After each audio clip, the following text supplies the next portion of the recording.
Is that on the closed session comment? Okay. I feel like we've got to get a better table for Brian. No, that's perfect for him. It's like the little kids' table at Thanksgiving.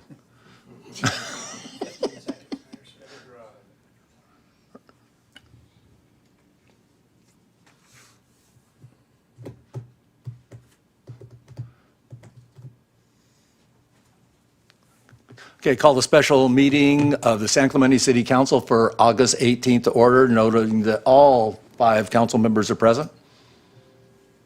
Okay, and you're ready to recess to close. Is there a motion to recess to close session? Moved. I'll second.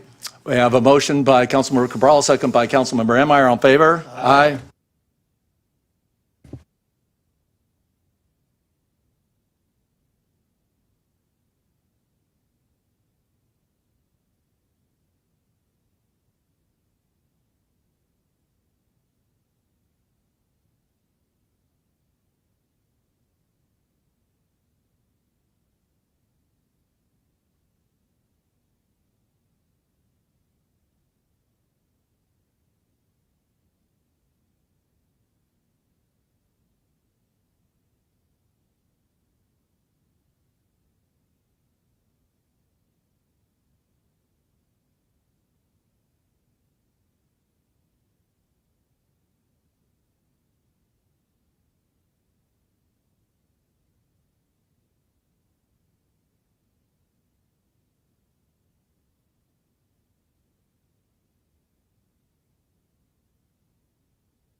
You got one of your.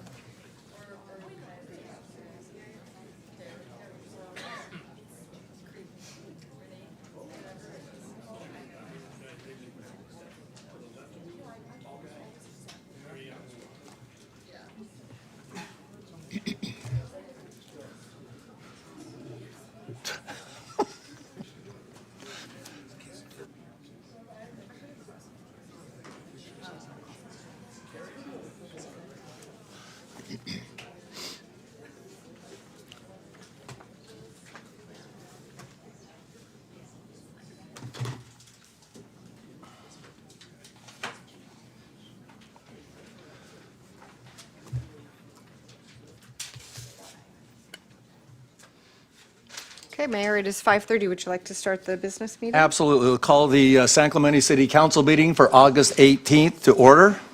And we will start with the invocation given by Pastor Jim Wilkie with Calvary South OC. Thank you for this honor and privilege. Heavenly Father, we are reminded in your word in 1 Timothy and 2 Timothy that we are to pray for those who are in authority. So today we lift up our mayor, our city council members, our staff, our police officers, firefighters, and all those who will be entrusted in serving this great community. Lord, give our leaders wisdom beyond their own understanding.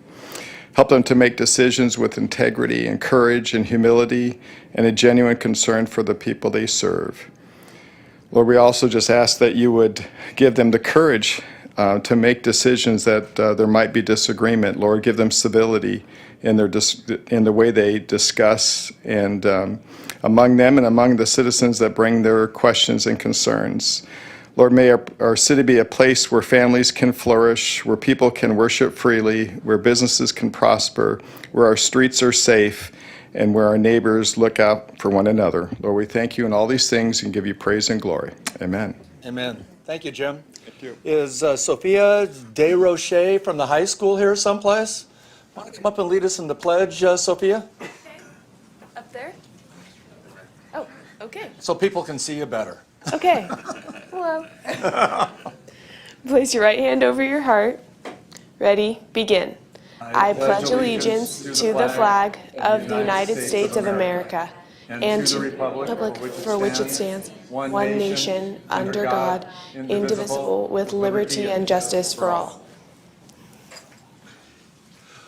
Okay, real quick, Madam Clerk, before we go to the special presentations, I want to remind everybody, this is the second meeting we have where we do accept oral communications from either Zoom or telephone.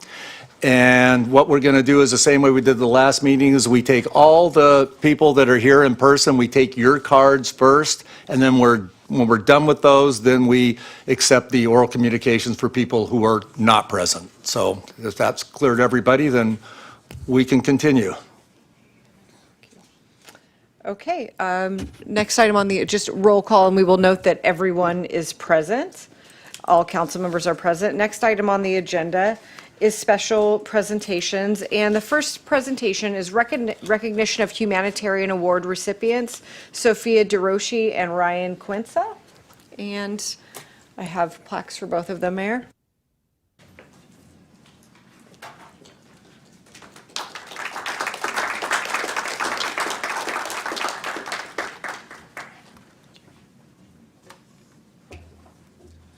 Sophia, congratulations. This one's for you. This is because of all your humanitarian work that you've been doing throughout the city. These applicants apply for this through the city, and then our Committee on Human Resources or Human Affairs then goes through this and looks at all their applications, looks at all of what they've done. They nominate these through the city for our youth. So, whereas the Community Safety and Welfare Committee of the City of San Clemente recognizes the outstanding student leaders who have furthered mutual respect among fellow students and fostered multicultural understanding, and whereas Sophia DeRouchey has demonstrated a desire to make a difference through involvement with numerous organizations and volunteer efforts in the San Clemente community. Now, therefore, Mayor Rick Loeffler of the City of San Clemente, acting on behalf of the City Council and the citizens of San Clemente, do hereby recognize Sophia DeRouchey. Congratulations. Thank you. Sophia, why don't you hang up for a second? We'll get Ryan up here too, then we'll take a picture. Oh, well, there you are. Okay. Ryan, my name's Steve Noblock, I'm the Mayor Pro Tem. I'm honored to read this. It says, whereas the Community Safety and Welfare Committee of the City of San Clemente recognizes the outstanding student leaders who have furthered mutual respect among fellow students and fostered multicultural understanding, and whereas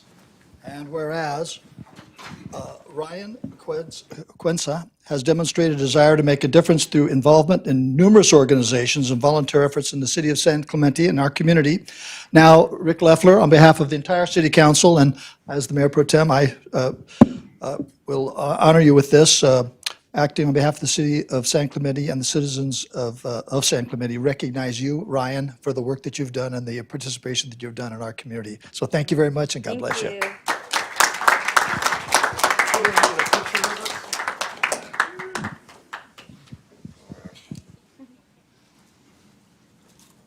Sorry, I'll get out of the way.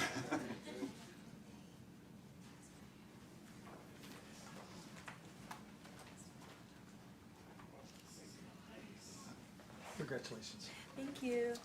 Congratulations, Sophia. Thank Congratulations, you. Ryan. Thank you. Thank you.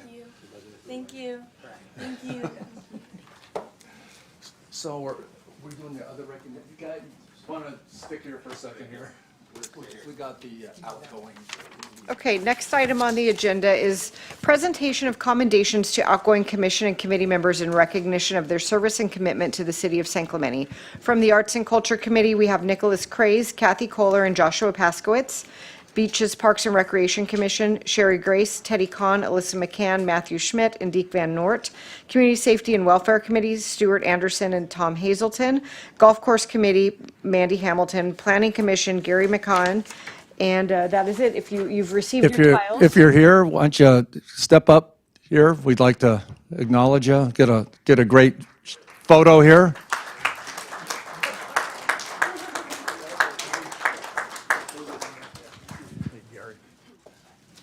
How's it going? Just want to say real quick, all these members of our committees and commissions put in a lot of volunteer time to do really great work for the city. They meet, they come up with great ideas to help the city, reduce staff time, and anyway, it takes a lot, and these people that are going out, we're gonna miss them all, and hopefully we put in their people, the replacements that are gonna do the same kind of job. But anyway, these are the people that really are unbelievable in the city who put in just so much time. So let's give them another big round of applause.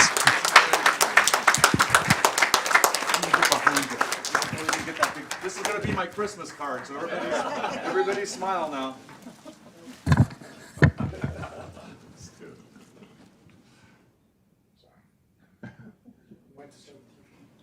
Yeah, we're going to take a selfie.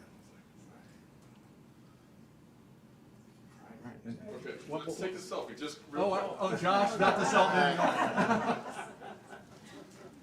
I expect to see that on Facebook, Josh. Oh, yeah, okay.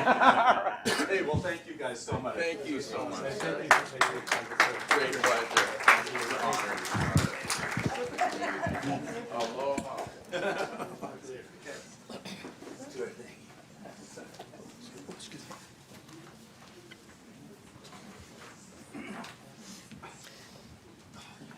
Next item on the agenda is presentation by San Clemente Police Services Chief Chevalier, presenting the Orange County Sheriff's Department Annual Report. All right.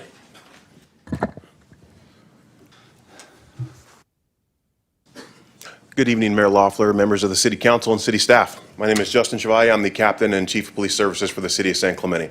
We do have a presentation that my amazing staff put together. It'll be right up on your guys' screen. So first off, I want to say that what you guys are going to see in this report is a reflection of the collective efforts, not only from police services, but everyone involved in the city. Specifically, Andy Hall, the city manager, the entire city staff, and I want to shout out Troy and Carly. At the end of the presentation, I will be giving some details on the amount of work that they have been contributing to regarding homelessness in the city of San Clemente. So with that, we can move on through the presentation. And this is going to be for calendar year 2025, so January 1 through December 31st. In total, we had around 25,000 calls for service, and out of that 25,000, 10,000 were proactive. And just so we can kind of put it in layman's terms, that's just about a little less than half the deputies that work here in the city, they're going out and they're looking for stuff. The other amount of that, which is around 14,000 or 15,000, those are calls for service that the city gets. And we are the busiest city in the entire county as far as calls for service is concerned. So your guys' dollars are going to good work here. We can go to the next slide. And again, one of the things that I wanted to institute when I got here early last year in February of 2025 is I wanted to make sure that the deputies were not at the station and they were out in the streets being productive and proactive in the patrol. And they have absolutely accomplished that in the calendar year of 2025. Next slide, please. These are just some of the photos that are appropriate that we can share here, but this doesn't really show the amount of work that the deputies put in. I think overall in calendar year 2025, we seized hundreds of pounds of illegal narcotics. But again, we wanted to make sure this was appropriate for all the kids viewing the presentation tonight. But our guys and gals do a really, really good job. Next slide, please. Okay, as you guys can see, going back to the year 2022, crime has steadily decreased in the city of San Clemente. And again, that is obviously, we are the public safety leaders, if you will, when it comes to policing here in the city, but it's a collective effort with all the city leadership and everyone that's involved in public safety in the city. So we're hoping to have an additional decrease in 2026, and so far it is looking like that, but as you can see, that's record lows over the last decade. Next slide, please. One of the things that's near and dear to my heart is community outreach. We have an amazing community outreach team that includes our crime prevention specialists, staff specialists, and office specialists, including a lot of deputies, our administrative deputy, and school resource officers. We now have two that go out and are routinely in the community conducting positive interactions with community and law enforcement. Our National Night Out has been a success year over year. It's coming up again October 16th, and I hope to see all you guys out there. We'll have a really, really good showing of resources that the Orange County Sheriff's Department brings to your guys' city. Next slide, please. So looking ahead, we're going to continue to reduce crime. One of the things I wanted to do was increase our business watch program. It's just like Neighborhood Watch, but for businesses, because they're just as valuable as the residents here in the city. So we want to make sure that we continue to strengthen that relationship that we have with them.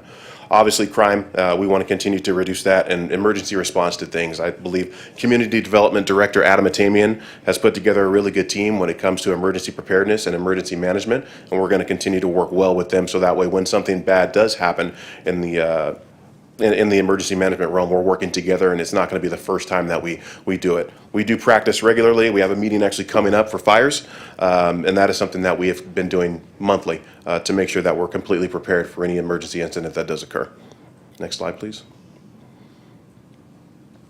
Just a couple plugs. We do have an option for you guys to register the locations of some of your private cameras that you guys do have. It's residential and commercial, and it does not mean that Big Brother is going to be watching by any means, but if there is a crime that does occur, it's going to provide our team the ability to see where a camera location is.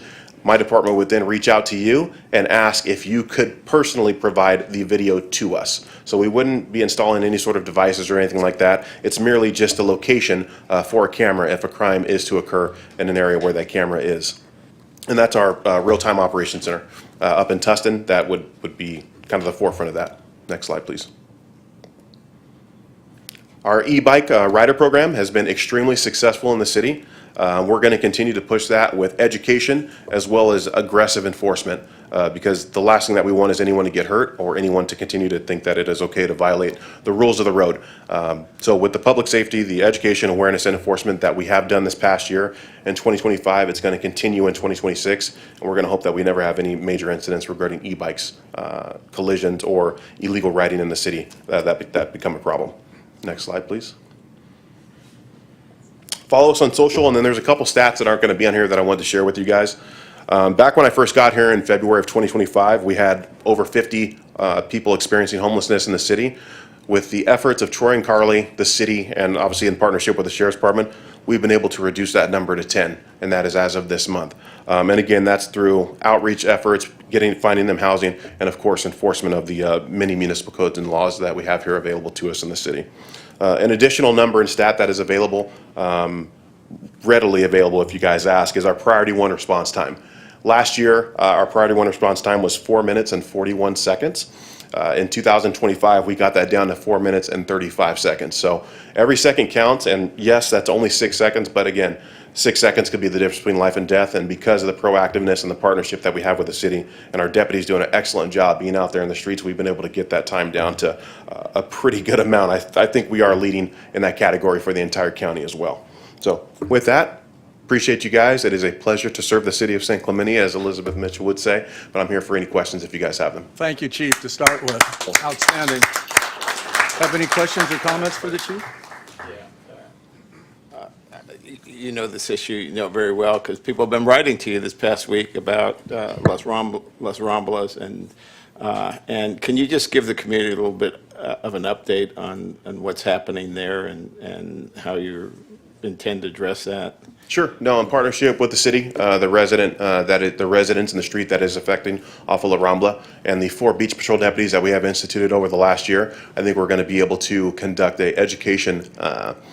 I don't want to call it a task force, but it's going to be heavily enforced in that area to make sure that that problem does not continue. Because obviously it's a beautiful view, but the residents of that street pay for that beautiful view, and they're entitled to that. I'm aware you're on top of it, our staff's on top of it, but I just want to make sure the community knows that. Yes, sir. Things are being done. Yes, sir. Anything else? Thanks, Chief. Thank you.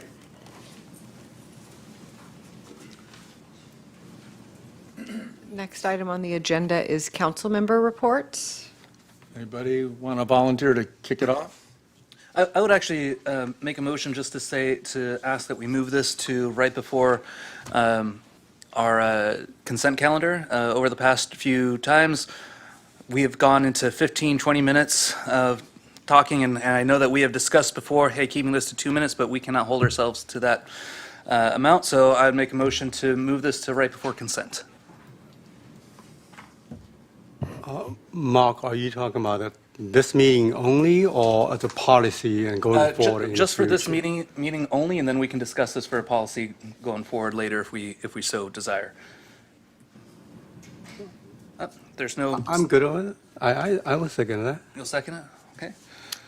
Okay, so that's, just for clarification, so you're saying for this meeting? Just for this meeting to move it to right before consent. Okay, my feeling is if we want to move it, we should have discussion on it. Yeah, we're gonna have to Future agendize it, that's Follow my up with a feeling. policy change. Yeah. That's fine, I was just So putting it there- for this one itself, but if we want to move it and discuss as a future agenda item, we can. Is it proper without agendizing the item that we move As it? I understand the motion, Councilman Ennemeyer just wants to move it for this meeting, which is moving things around on the agenda. That's proper. Okay, so we've had a motion by Councilmember Redmeyer, a second by Councilmember Wu. All in favor? Aye? Opposed? No. Loses or fails 3-2. Okay. Okay, so do you want to give your council member report now, or you want to? I can go later. You can Sorry. wait.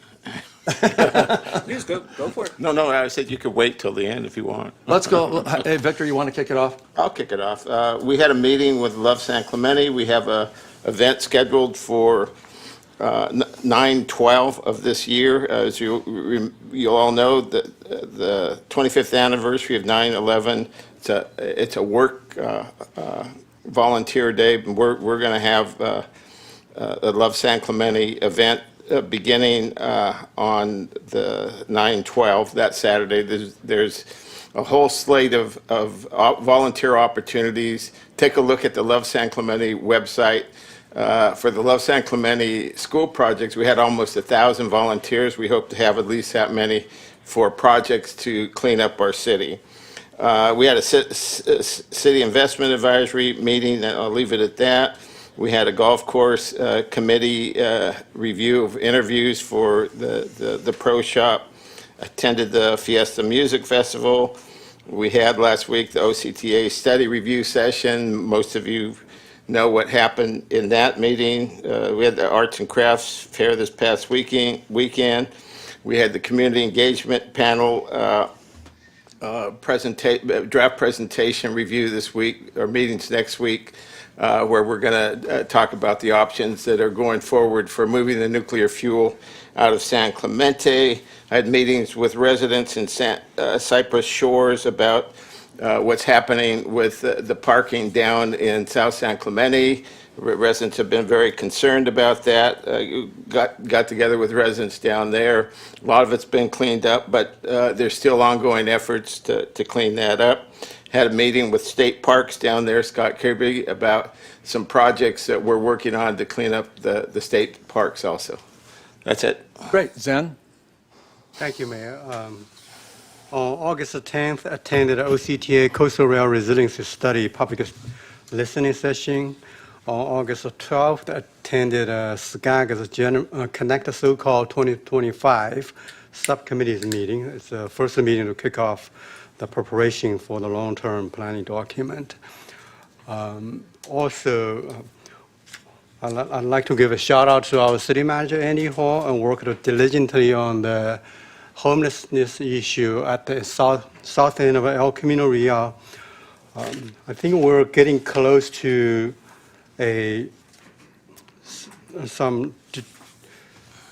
we've made some temporary improvement. It's not completely solved yet, but we're still working on a solution. But at certain time, Andy may have something to share with the public.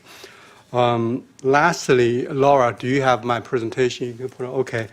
I'd like to report on the. I'd like to talk about the August 10th, the press conference experience in front of the City Hall. Mayor, I respectfully request a brief extension beyond the 2-minute advisory time limit. On Monday the 10th at 4:30, a press conference was held in front of the City Hall. A few days earlier, the city manager's office posted a notice on the city website stating, as you can see on the screen, city officials will be available for comment beginning at 4:30 p.m.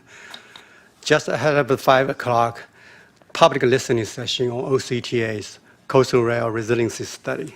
This official news release also promoted a letter written by Councilmember Cabral, acting solely in his individual capacity. Despite the promise of city officials being available, I was never notified. I attended anyway because I found it out. I want to make myself available to the public as expected, only to be told on the spot by Councilmember Cabral, it's not your press conference, even though other council members were present. Councilmember Cabral is entirely free to hold personal press events in public spaces whenever he chooses. My concern is the borrowed legitimacy. By using the city manager's office to advance a personal message, he blurred the line between individual opinion and the official city policy. We can hold personal press conferences, or we can hold city-sanctioned events where the entire council is properly notified and consulted. What we cannot do is to disguise a personal media event as an official city function. This council never authorized it. Using public resources to present a personal opinion as the city's official stance damages public trust. This is a failure of institutional propriety, and this council must have zero tolerance for it. Later in this meeting, I will move to agendize a policy change to clarify our communications procedures, and I hope the rest of the council will join me in this necessary review. If I do not receive a second, I will issue my findings as my own news release, and I would ask the city manager's office to accommodate its publication with the exact same courtesy as Councilmember Wu's personal statement, not the city's. Thank you. Thank you, Zen. Mark? All I like to say is that it is back to school today. Students are back there, and I want to just give a quick, I want to say warning, but to the parents who have e-bikers going out there, just a heads up that our law enforcement are going to be out there this week and next week, really looking for, to make sure our kids are following the laws on those roads. So just be aware of that. Please talk to your kids about safe biking and e-biking to schools. All right, so. Thank you, Mark. Steve? Yes, I attended as one of my colleagues has, several of our colleagues have, the Orange County Sand Coastal Resiliency Meeting last week. I also attended a Chamber of Commerce ribbon cutting event for the Severson event. And I also had an opportunity to drive once again in the Orange County Fair's Demolition Derby Figure 8 race for the second time, and the second time I actually came in first place, which was enjoyable. Although the mayor had some problems with his car.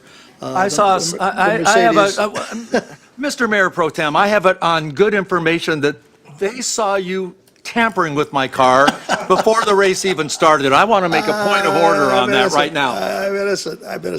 It was a fun derby. We raised about $50,000 for Chalk Hospital. It was a lot of fun. Severson. Also, I attended for Shelley Kindred, a gathering for her at the OC Tavern. And it's a good thing the fire marshal wasn't there, because I'm sure we were way over the population limitation. But it was a wonderful event for Shelley, who's having some health issues, and it was nice for the community to acknowledge her. So that Awesome. concludes my report. Thank you. Well, Laura can put up my slide of, you've heard about most of the things that happened in the city, so I'll just put a slide. But I want to say that August 18th is an incredible day in music history. In 1956, Elvis's Hound Dog rose to the #1 status and was on #1 for 6 months. In 1960, the Beatles made their first public appearance in Hamburg, Germany. And in 1969, as some of us remember, was the last day of the Woodstock Music Festival. Incredible day in music history. And I thought maybe we would do something. It's getting towards the end of the summer here, and I wanted to, acknowledge just how important, music is in our city. And I was trying to think of what to do, and then our city manager said he was really a fan of Brother Is. That's Israel Kamaka Wiole, who's, as you all know, the Rainbow Song, Brother Is. So anyway, I'd like to come up and maybe do a little homage to him, and I could use some backup, so I'd like anybody, my fellow city council members, I know the city attorney has a great interest in music, and maybe we could do this real quick, if you wouldn't mind, if you would indulge me.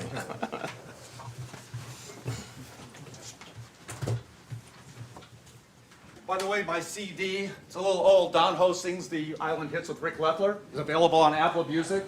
Anybody wants to pick it up, I'm just saying, so.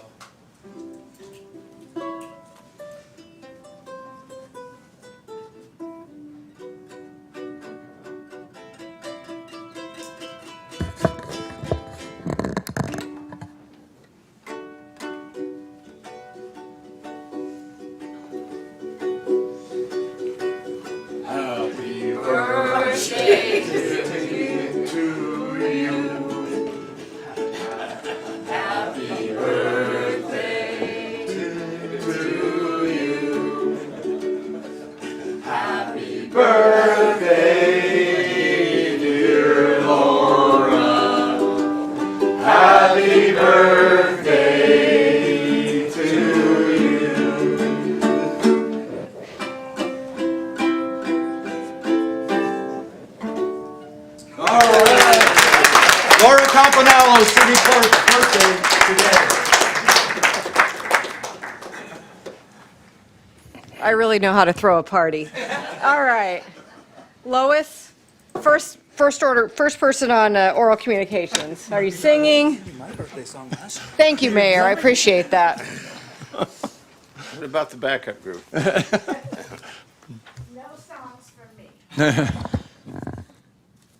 Just some more hard facts about that 1% sales tax increase on the ballot. The sand replenishment and fire prevention measure, known as the San Clemente Natural Hazard Protection and Resilience Act of 2026, will distribute the monies in the following manner. Of the funds deposited into the beach fund, at least 70% must be used for sand replenishment, nourishment, beach erosion. But what happens to the other 30%? Why isn't all of it being used for that? The Fire Protection and Wildfire Preparedness Fund is even more mysterious. 50% is only deposited into that legally restricted fund.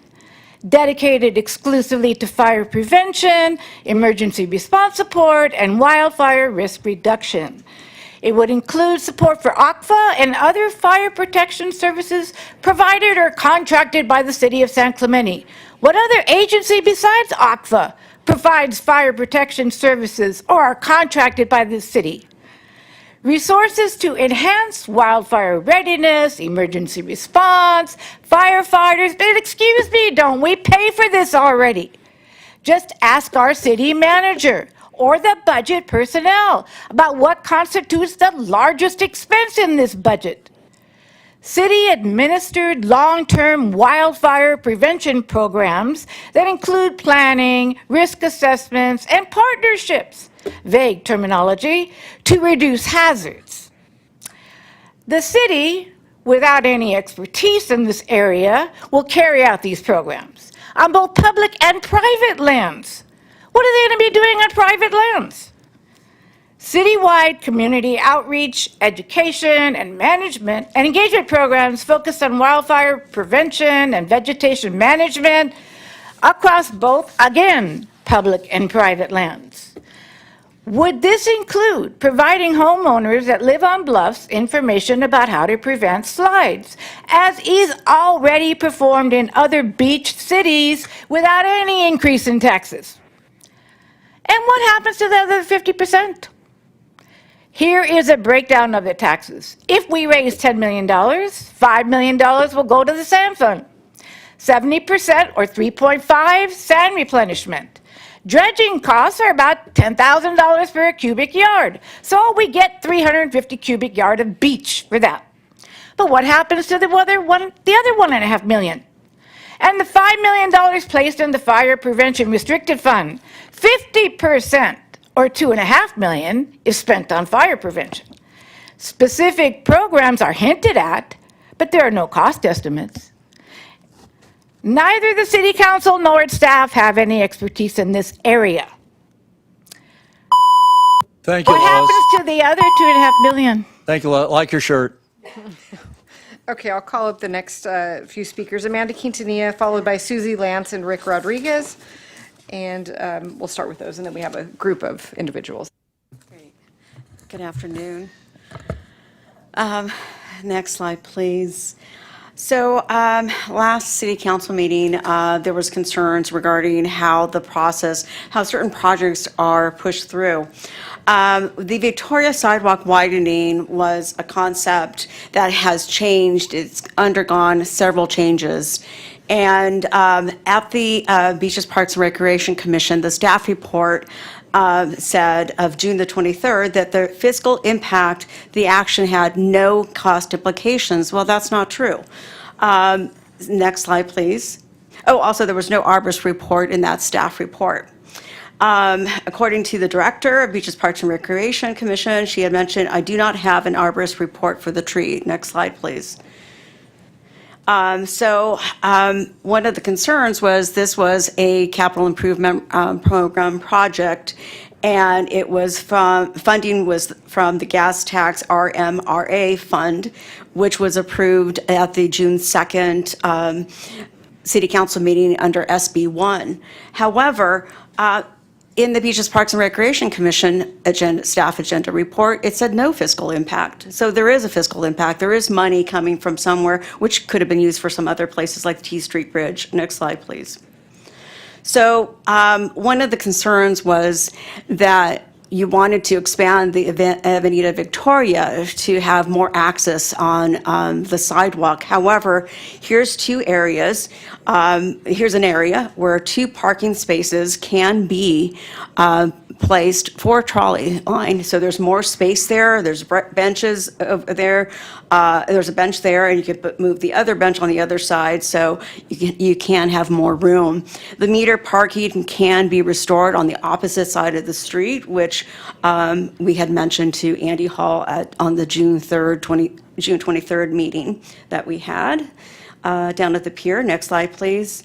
And so one of the things that the San Clemente Pier Conservancy said is that they mentioned a report, an arborist report, that its canopy had already been trimmed to improve safety in the stairwell, but there was no arborist report done, and that I received confirmation from the city manager regarding that. Next slide, please.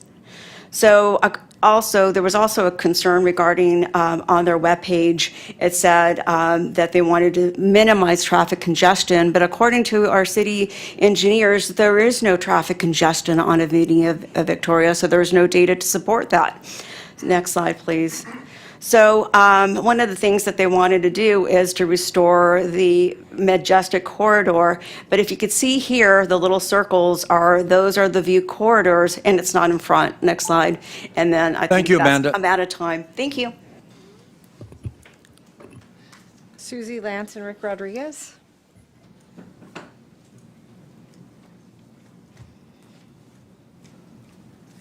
Good afternoon, everyone. I'm Susie Lance with the San Clemente Chamber of Commerce, and I'm here with Rick from our Board of Directors. I wanted to just take a moment to thank the council, the city staff, and all of the city partners for supporting the 71st Fiesta Music Festival last Saturday. It was an incredibly safe and fun and successful event. It was also a very profitable event.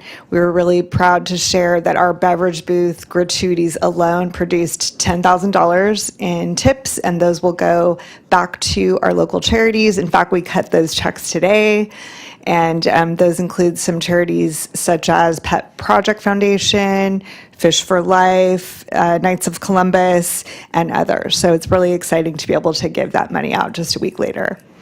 The economic impact was also really significant. A couple of restaurants shared that it was their best day on record ever. So that was really exciting to hear. Most importantly, people stayed downtown after the event. They shopped, they enjoyed the restaurants. We had really good behavior, which was wonderful. Even the Miramar shared that they had a really successful evening. People even went down that way and enjoyed the food there after the event. So thank you, Rick. Yeah, just want to say thank you to the city manager and council members who were in attendance of the fiesta and experienced it firsthand. It was awesome to see you guys there. I know Rick came up and gave some words about how San Clemente is so great and why the fiesta is so important to the community here. Huge thank you to the city staff that did help with the planning and the setup and everything like that. I mean, without you guys, it would be really hard to do. And thank you for the sheriff department for having their presence there, for RSVPs, for CERT. I mean, all these great organizations that did help put it on there. And we are very proud of what the fiesta delivered to San Clemente this year, to our businesses and nonprofits in our community, and we hope that next year with the 72nd Fiesta that we can have the city's support again to put on a great community event for the community. So thank you guys. Well, Susie and Rick, let's thank the chamber for all the hard work to put on an incredible event. Thank you so much. Yeah, thank you guys. Thank you. I did have a question though about the Raiders booth. The Raiders beer booth. yeah. There will always be a Raiders booth, always. Raider Nation. Go Mendoza. Is that the last? No. Oh. The next card has several speakers on Okay. it, so I'll call you all up at once. Lucy Innes, Juke Johnston, Lucas Mora, Nate Newell, and I think it's Nathan Wondries. I can't quite get the last name. Are they here? Oh, okay, we're all going to come up together. This is great. Okay. Chief, look out for these. They look like they might be organized here. There's something going on. You keep an eye out here.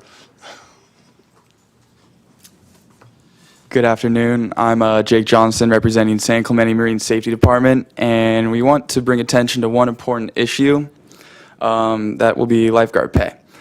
Our message is simple: San Clemente lifeguards should be getting paid more. When we compare our wages with other Southern California beach cities, San Clemente has fallen behind. San Clemente lifeguards start at approximately $20.70 an hour. Meanwhile, Huntington Beach pays roughly $22.50 an hour starting. Laguna Beach pays about $23.72, and Newport Beach starts about approximately $25 an hour, with experienced guards earning even more. These are neighboring coastal communities asking lifeguards to perform many of the same critical responsibilities we perform here in San Clemente. We understand that not every department structure We understand that every department structures its pay differently, but the overall trend is clear. Other departments have increased wages, and San Clemente needs to catch up. And this isn't just about comparing numbers. Being a San Clemente lifeguard means being responsible for the safety of thousands of residents and visitors. We perform ocean rescues, respond to medical emergencies, search for missing children, manage dangerous surf conditions, and make decisions in seconds that can have life or death consequences. Our compensation should reflect that level of responsibility. Competitive pay also helps San Clemente retain experienced lifeguards. Every year guard returns, they gain more knowledge of our coastline, currents, surf conditions, hazards, and emergency response systems. Those experienced guards become leaders and train the next generation. But when a lifeguard can drive a short distance up the coast and earn significantly more comparable work, we risk losing experienced people that this city has invested years in training. We take tremendous pride in working for San Clemente. Many of us grew up on these beaches. We know this coastline and we care about this community, and we're proud to protect it. But pride in our department shouldn't mean accepting below market pay. We're asking the city to bring San Clemente lifeguard wages in line with comparable departments. If San Clemente expects professionalism, commitment, and a high standard from its lifeguards, our pay should reflect that standard. We're not asking for special treatment. We're asking to be paid competitively for the work that we already do. Additionally, we have a form signed with 26 current employees in favor of change, if you guys are willing to accept. We just wanted to shed some light on our current situation. Thanks for listening. Appreciate your time.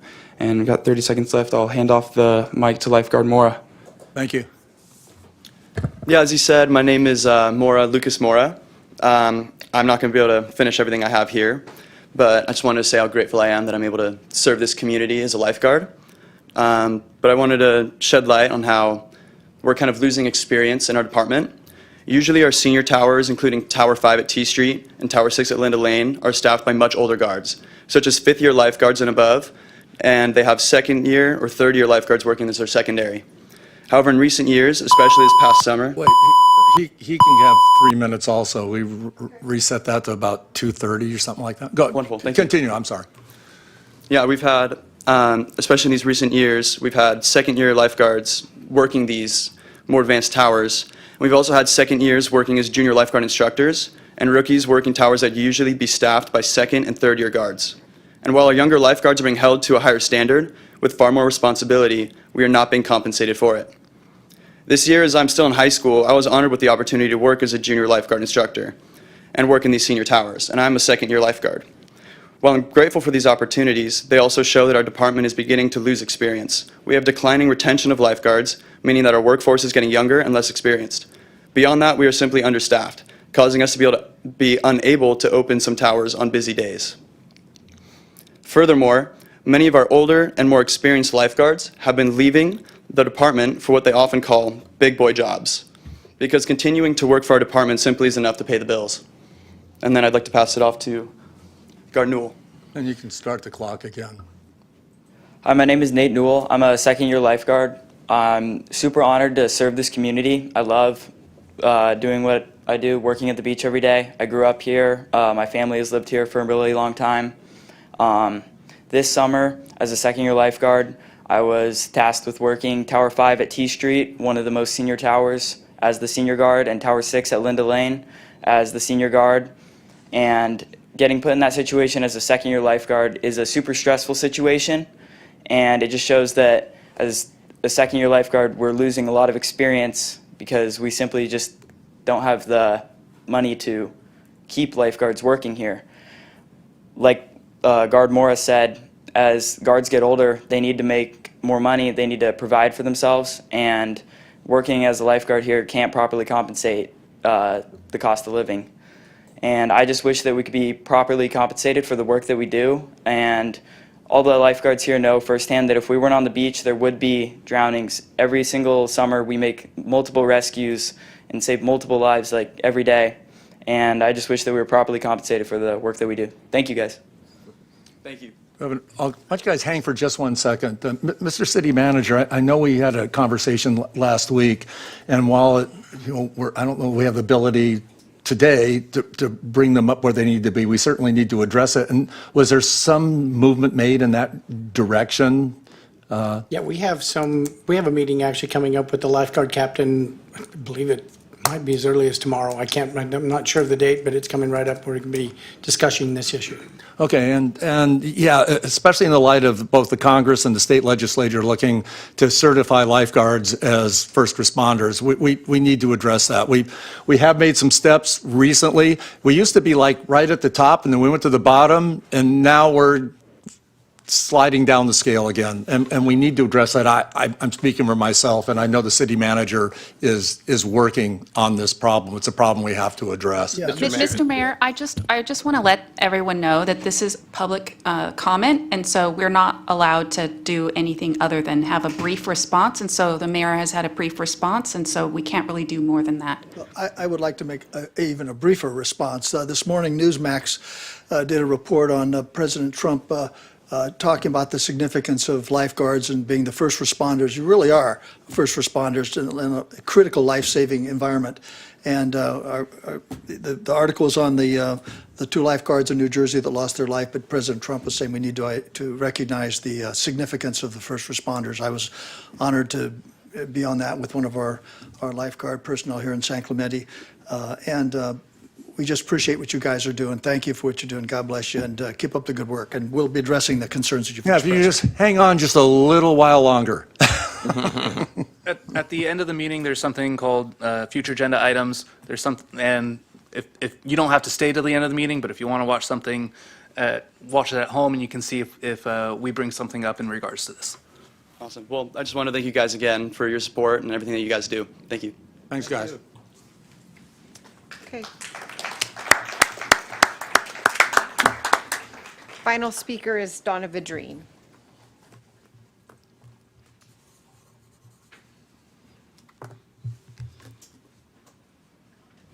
And do we have any Zoom in or call in? No one, Okay. as of now. Good evening, Mayor and members of City Council. I'd like to speak briefly tonight about the importance of thoughtful, well-planned housing in San Clemente, particularly housing that is attainable for working people, young families, seniors, and others who are increasingly priced out of the communities where they live and serve and work. I want to give a shout out to our neighbors in San Juan Capistrano and their city council, led by John Taylor, for moving forward with the proposed 50-unit affordable apartment development. The city is contributing dedicated affordable housing funds towards the project, which is intended to provide housing opportunities for people earning less than $50,000 a year. What I particularly appreciate is that affordable housing does not have to mean ignoring legitimate community concerns. Parking, traffic, appropriate scale, design, and compatibility with surrounding neighborhoods all matter. Those concerns should be addressed early and thoughtfully as part of good planning. We should be looking for opportunities to create housing that our workforce and families can afford while preserving the character and quality of life that makes San Clemente special. San Clemente needs additional housing, but where we build, what we build, and how it fits into our community matter. That requires listening to residents, good planning, fiscal responsibility, and collaboration among the city, developers, community members, and our regional partners. Affordable housing and neighborhood compatibility should not be competing goals. With thoughtful planning, we can work towards both. Thank you. Thank you, Donna. That is it for oral communications. Next item on the agenda is motion waiving reading in full of all resolutions and ordinances. I'll move that Have the item. motion by Mayor Pro Tem Noblock. Second by Councilmember Enmeyer. All in favor? Aye. Passes 5-0. Consideration of agendizing items requiring immediate action. Hearing none. Closed session report, City Attorney. Thank you. The council met in closed session on items A, 1, and 2. There's no reportable action. Thank you. Staff communication, City Manager Hall has an update. Thank you. Mayor and Council, just real quickly, I know that I placed in front of you tonight a map that indicates the jurisdictional boundaries at the south end of the community. It's very complex. We have everything from the Marine Corps to San Diego County Public Works, San Diego County Sheriff, Orange County Sheriff, City of San Clemente, state parks, all in a very, very small geographic area. And so when residents identify an issue in that area, they're not always sure who to call. And so without dissent from the city council, what I'd like to do is take the map that's been distributed to the city council, put it up on the webpage so that people will have some contact numbers for that area of the community. So I just wanted to pass that along. If there's no concerns of the city council, I think it'd be beneficial for members of the community to be able to have this contact and a map, because it's very Yeah, just for clarification, since there's no slide, that we're talking about the area like south of Carl's Jr. down there in that area where we share a street with state parks and the Marines and Caltrans, and there's been some who really has enforcement ability, so you've clarified it. And also on this map, there's phone numbers for the residents to call. If they have whatever issues they have actually a contact number to come to address that. So that's going to go up on the city website, is what you're planning? That's correct, and there's some copies of the map in the back. So. Any dissension on? No, not at all. I just have a question. Oh, sure. Has there been any talk with San Diego County at all of a possibility of just moving that yellow line to the other side of the road? Yeah, I think the complex part of that is that everything on the south side, if you will, of the red line is actually part of Camp Pendleton. Some of it is leased to the state parks, and San Diego County Public Works has agreed to maintain some of the roadways, but it's all federal land, and so moving the boundaries on federal land is very complicated. So what we're trying to do is make sure that we understand everybody's jurisdictional responsibility, so that we know the right people to respond that have the authority to take care of the issues that might arise in that area. Okay, thank you. Andy, very minor comment. First of all, you listed the California Caltrans. When we actually publish it, I think we need to let the public understand that not all encampment needs to be reported to Caltrans. That's correct. If it's only for those within the Caltrans. Thank you. Great suggestion. We'll further clarify what is Caltrans property. That's not clearly identified like some of the rest. And I also want to take this opportunity to let the public know that the County of San Diego has been very responsive to our request. They've sent a public works staff here to reinstall parking permits and clean up their properties and do their maintenance work. And they also suggested that their San Diego County Sheriff will have some night patrol in this area. So that's in the intergovernmental cooperation. By large part, it depends on their cooperation and sometimes goodwill. So if there's any chance our residents can appreciate their effort, that will help the situation. Thank you. Yeah, Mr. Mayor, yeah, we created these maps a couple of years ago, and they've changed in the period of 2 years. They've changed significantly. At one point in time, a lot of this land that is now no longer state parks is now the Marine Corps land, and the Marine Corps will do a much better job than the County of San Diego in enforcing. As I understand, they're less tolerant than the San Diego sheriff. So a lot of this has changed. We went out there with Lori Davies a couple of years ago, and many other of the principals, and drew up these original maps that have now been modified. But a lot's getting done out there. As I mentioned in my early report, I went out there with many of the residents that are complaining about this, walked the area, identified the areas where residents were parking. Actually, mostly tourists were parking, and it will be addressed over the next few weeks. Is anyone opposed to the city manager taking action and putting this on the website? No. Seeing nobody opposed.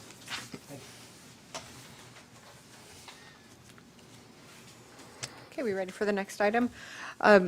Next item on the agenda is public hearing. The public hearing process includes a staff presentation, a presentation by the applicant not to exceed 10 minutes, and public testimony not to exceed 3 minutes per person. Following closure of the public hearing, the city council will respond to questions raised during the hearing, discuss the issues, and act upon the matter by motion. And the first public hearing we have is appeal of the denial of an administrative encroachment permit for a wall in the right-of-way located at 1202 Avenida de la Estrella and findings under the California Environmental Quality Act. And we have staff here to present. We'll open the public hearing, and I'll ask any of my fellow council members if they have any ex parte disclosures to make. I'll make one. The attorney for the appellate is, I've known him socially for a while, Spencer Snyder, known him through the Chamber of Commerce and had numerous contacts with him through the Chamber. Would not make me anyway not to be fair and impartial on this matter. But we've had this matter before, and he's come and presented to us, so. Yeah, I was fair and impartial that time, too. You were too, you were. He asked for a continuance, and we gave him one, so. Absolutely. So also, are there any communications that have come in after this item was agendized? We did receive a communication from the attorney, and it's in the back of the council chambers. It's on the city website, and it was sent to city council. Okay, and with that, I guess, staff, are you prepared, Zach, to go right ahead with this? Yes, sir. Zach Ponson, Assistant City Engineer. Tonight in front of you, we have the continuation of an item that was brought to you the second meeting of June. Just for a real quick background, this was the property owner's appeal of a denial to keep a wall in the public right-of-way. My presentation is basically the same, but there's a couple things I did want to bring up that we didn't bring up before. This property owner did not do the recent construction modifications to this wall. That was a previous property owner that was a short owner of the property, did some remodel and sold it to this property owner. This property owner was aware of the code case violation prior to purchasing it. We were in contact with them and discussing some of the issues with the wall. But with that, I had one slide that we didn't get to last time that just discusses the line of sight standard at the Orange County Standard 1117. So if Dave can, it's kind of at the end of our slide, so he's going to kind of zip through a few. Can you help us get to the last slide? Yes.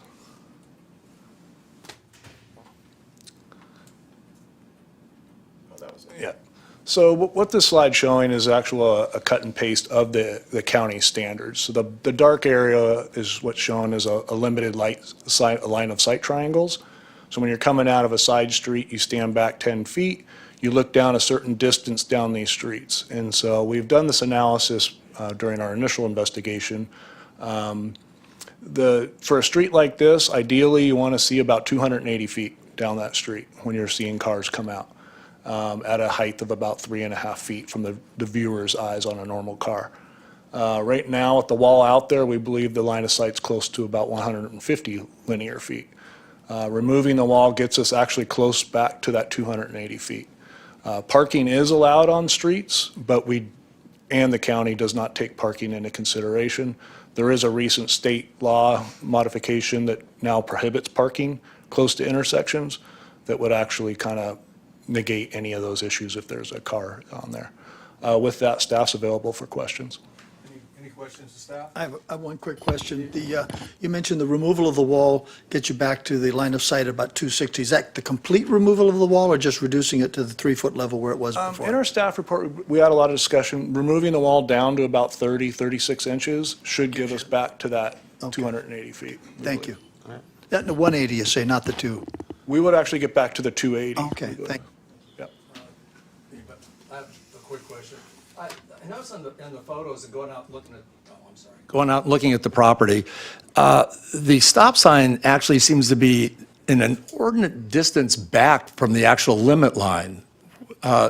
Is there a reason for that? Which makes cars stop where they definitely can't see back, and then they have to pull up into the limit line to actually look. Is there any reason why that stop sign, because the street sign is about where it looks like the stop sign should be. Is there any reason why that stop sign couldn't be pushed farther towards the street? We can definitely look into it. We might actually have a picture of it in one of the slides if you wanted to see it. But ultimately, what we have in a lot of cross streets in town, especially on El Camino Real, the stop sign itself and the stop bar is often further back in anticipation for pedestrian crossings and the access ramps. So what we tell people all the time is you often can't see from the stop sign itself, but your design is to stop at the stop sign, look for pedestrians first, and then inch out into intersections. So we have this conversation quite a bit regarding all the streets along El Camino Real. Okay, thank you. Any other questions of staff? None. Okay, I guess it's time for the appellate to step on up. Spencer Schneider. Thank you. My name is Spencer Schneider. I'm here on behalf of Mr. Dan Roberts. He is the homeowner of 1202 Avenida de la Estrella. What we are asking for today is the reversal of that denial of the administrative encroachment permit. But really what that entails is confirmation that the wall can remain in its current place at its current height that it has been in since the 1960s.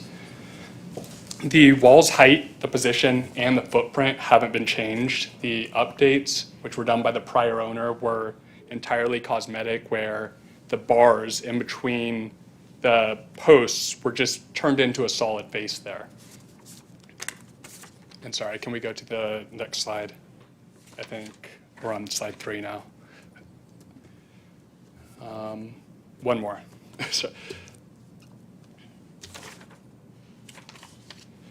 So a significant part of the city's denial focuses on the reduced site distance and the increased risk caused by this reduced site distance, but there's no evidence of the reduced site distance or increased risk. Today was the first time we've seen this engineering or site distance study. It wasn't in the denial record, but the city has also said that the original wall before the modification was also blocking the site distance.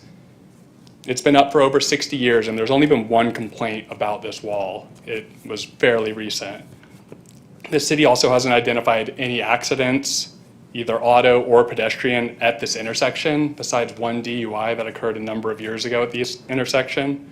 So claiming that there's a reduced sight line that increases risk is simply unsupported by the traffic and accident data at this intersection, and just the assertion that safety is reduced doesn't support the removal of a 60-year-old structure. Can we go to the next slide, please? As the council can see, parked cars do reduce the sight line here, and the blockage is from the cars. It's not the wall. Even with the removal of the wall, vehicles parked there, even far back from the intersection, are blocking the line of sight. Can we please go to the next slide? If the city has remaining concerns, a convex mirror can be installed on this intersection, and Mr. Roberts is willing to install that mirror to actually address some of the sightline concerns. Can we go to the next slide, please? There's also similar walls at this intersection and throughout the neighborhood of equal or greater height, and enforcement against this property alone would just be inequitable. Can we go to the next slide, please? Addressing, I know the council had some concerns last time we spoke about compliant sidewalks along the rest of the block.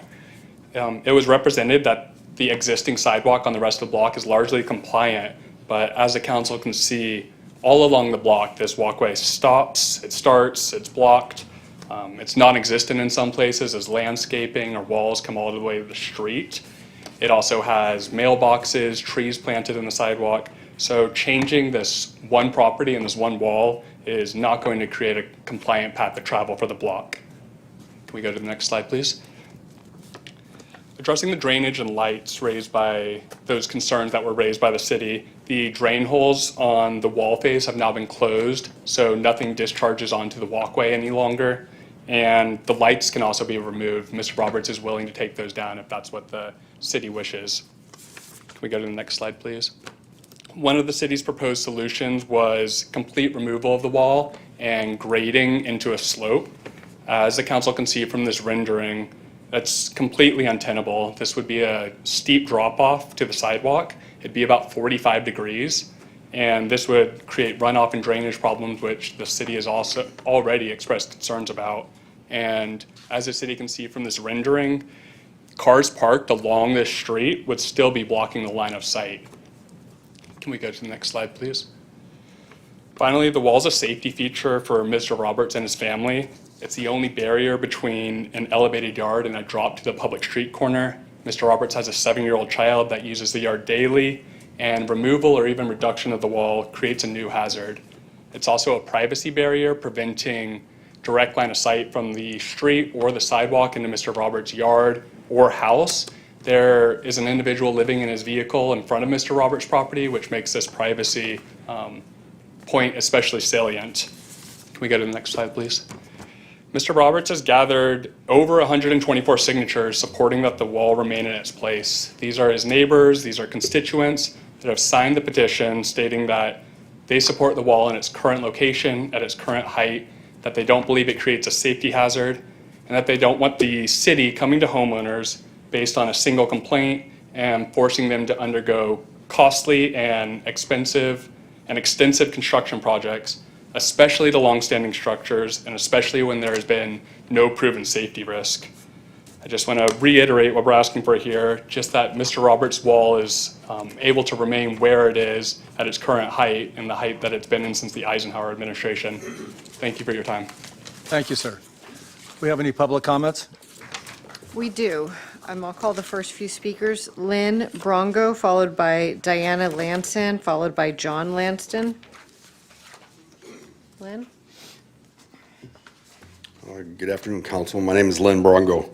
I'm a homeowner there on La Placentia, and I've been here the last time and explained to you guys that I've lived there for 40 years.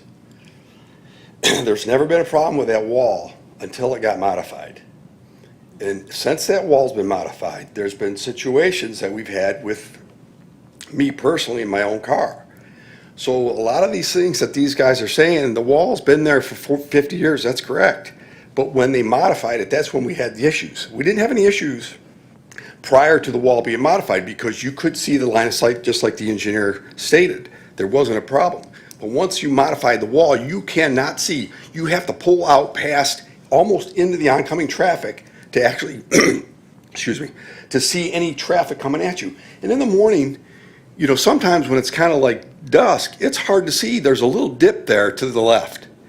And sometimes, what I do is I come out, I'm looking right because I got to sneak out and I don't see anybody in the dip. Next thing you know, I got a car, you know, right next to me. So the wall modification has created a line of sight issue. So it is dangerous in its current state. It wasn't when the wall was in the normal state prior to his ownership, but when the wall was modified, it has created an issue for line of sight.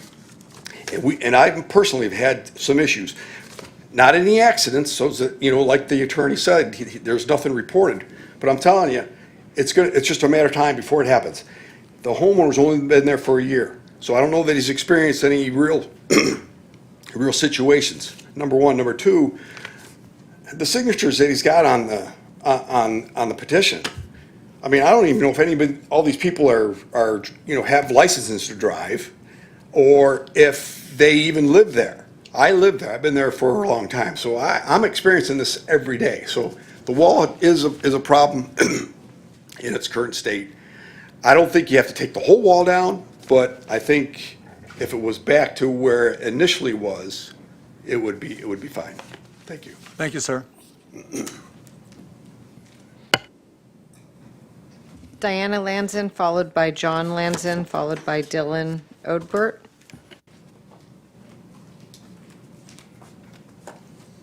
My clock going. Hi, I'm Diana Lansden. I actually live next door to the wall. I enjoy and respect all of my neighbors, so I appreciate their point of view as well. I just think that we are addressing a symptom of the problem at the intersection and not the actual root cause. The wall does not create a line of sight issue for me. I'd like to say that traffic, cars, have two other exit points out of our neighborhood. So there are multiple options if you are not comfortable with the line of sight. There are two other entry and exit points. There are no crosswalks. There are no usable sidewalks. I am a mom. My kids go to Las Palmas and also the Boys and Girls Club. They cannot walk home. They cannot from either location because the whole street has no safe crossing point for children or our community. The wall is not causing a problem there. The wall is actually providing some protection for our children when they stand on the curb. At least there is a significant barrier there for them. The real issue is the line of sight issue created by other cars, which I guess the city doesn't have a solution for quite yet. I don't see any red curb. No matter how far you pull up, you saw where the stop sign is, you've seen the visuals. No matter how far you pull up, you cannot see if anyone is coming when there is any car parked in front of Dan's house. So if we are not going to address the actual root cause of the problem, I don't think we penalize our neighbor who did not construct the wall. And yes, he does need the wall for safety, because I'm pretty sure the 10 vagrants or unhoused that the sheriff was referring to live in their cars in front of our houses. So I also can't allow my kids to walk because we've allowed someone to live. There is literally an SUV that lives full-time in front of Dan's house, and he has a 7-year-old daughter, and I have children. And so we've allowed this person, there are multiple, it's not just one car, there are multiple cars on our street. The reason the original homeowners that built the wall put the wall there, who also we talked to because they were my neighbors, is because they felt unsafe. They also had small children, and the city has allowed numerous people to live in their vehicles right in front of our neighborhood. And so we should afford our neighbors some protection, and until we address that, we shouldn't ask him to take down the wall. So I would just say, if we're going to ask our neighbor to remove a wall at great expense, I understand the need for permits. I think there is a good solution in the interim until we address all of the root causes, that being getting rid of the people that are allowed to live in their homes, using drugs, going to the restroom, out all hours of the night, right in front of his front door. We're doing nothing as a city to address that. We have begged the city for any kind of traffic control. Our children cannot cross the road there. There is nowhere safe for them. The cars can go to 2 different entry and exit points in our neighborhood if they need clear visibility to leave the street. But so far, we haven't addressed any of the concerns for the pedestrian traffic and our children. So I would ask that we go with a temporary solution of a mirror that provides visibility both around cars and the wall. Thank you, Diana. John Lanson, followed by Dylan Odbert. Thank you, Council. And I'll probably reiterate a few things that Diana, my beautiful wife, just said. But the main thing is we've lived there for about 7 years, and that wall has not changed height or anything. Even during Halloween, there was times everybody says we can see through the gate. Well, during Halloween, they would put up little ghost things that would keep you from seeing through that.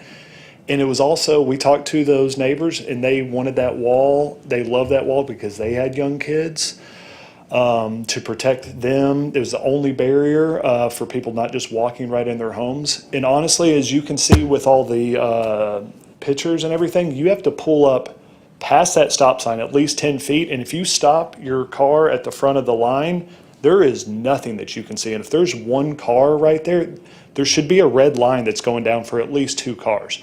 Everybody has to pull all the way out. The sign is here, back here, and there's a car here. You can't see anything. And we have kids, we've asked the city multiple times to put a crosswalk in because we go to Bonita Canyon Park, which is right across the street. Beautiful park that the city maintains. That's where we're at 5 days a week, okay? So we have our kids crossing this 20 times at least a week, I would say. We have dogs that we're walking in the park and everything.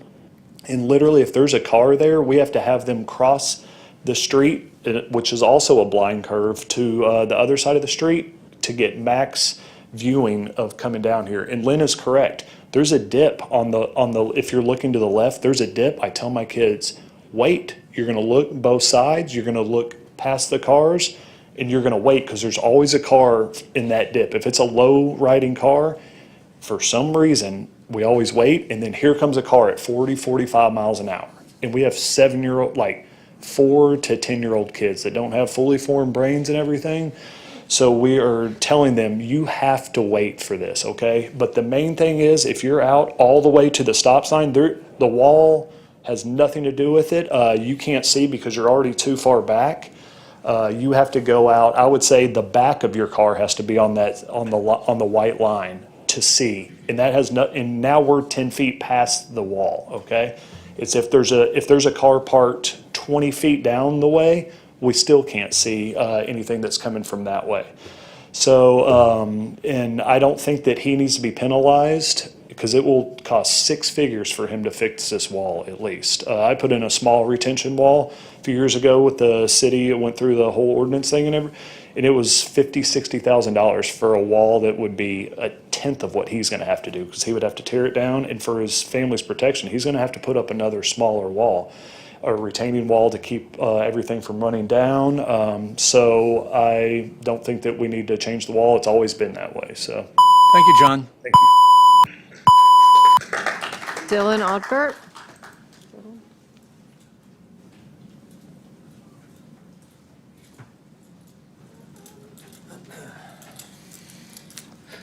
Thank you, Council. I'm a longstanding resident in the neighborhood of the retaining wall that is under discussion this evening, and I support improving safety in our street, but the corner wall is not the source of danger. It has been in place for decades without creating a safety problem. The real safety concern is speeding and unsafe driving on Estrella near the crossing used by children walking to our park. Our neighborhood has many children under the age of 10, making traffic calming especially important. The city surveyed this street 3 years ago in 2023 and somehow decided against stop signs or speed bumps. Neighbors were told there weren't enough incidents to warrant action.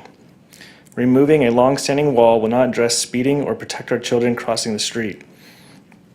Please leave the wall in place, which has been there for decades, and instead consider measures that will directly address the danger to our neighborhood, such as speed bumps, stop signs, or marked crosswalks. Please focus city resources on the actual safety threat, unsafe driving on Estrella. Protecting children who cross the street should take priority over removing a wall that has existed for a decade. Thank you. Thank you, Dylan. That's it for speakers. Okay, so I guess the appellate has 5 minutes. He can rebut whatever issues they've heard.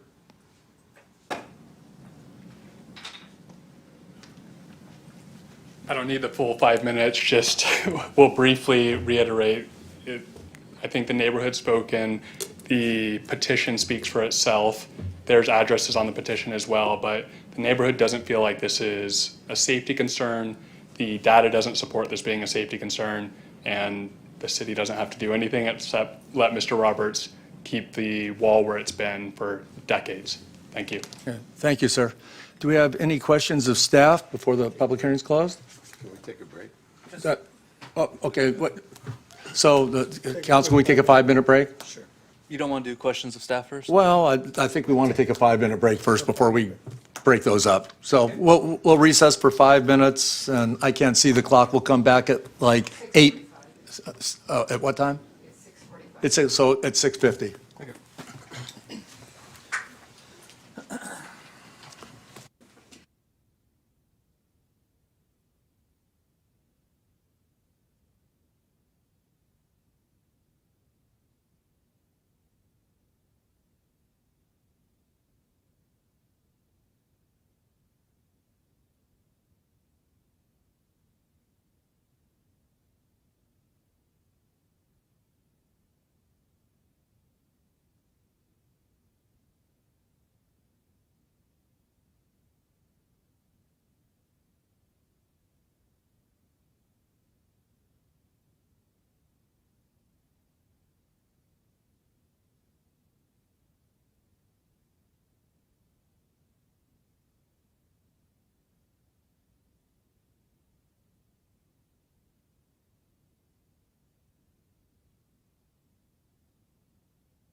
We're going to go back in session. So I know Mark will be here in a second, I'm sure, and he had a question. Are there any other questions of staff while we're waiting? I'll ask one to kill some time. So, we talked about a crosswalk, or that was mentioned about a crosswalk, and I went out there and was looking. Crosswalks would be, it might be interesting, I don't know, but isn't there, since there's no sidewalks there, is that problematic to do a crosswalk up to where there's no sidewalk? Isn't that an engineering issue? So, good question. Yes, a crosswalk at an uncontrolled intersection that doesn't have a three-way stop or a signal is always a little bit scary because you're given a false sense of security.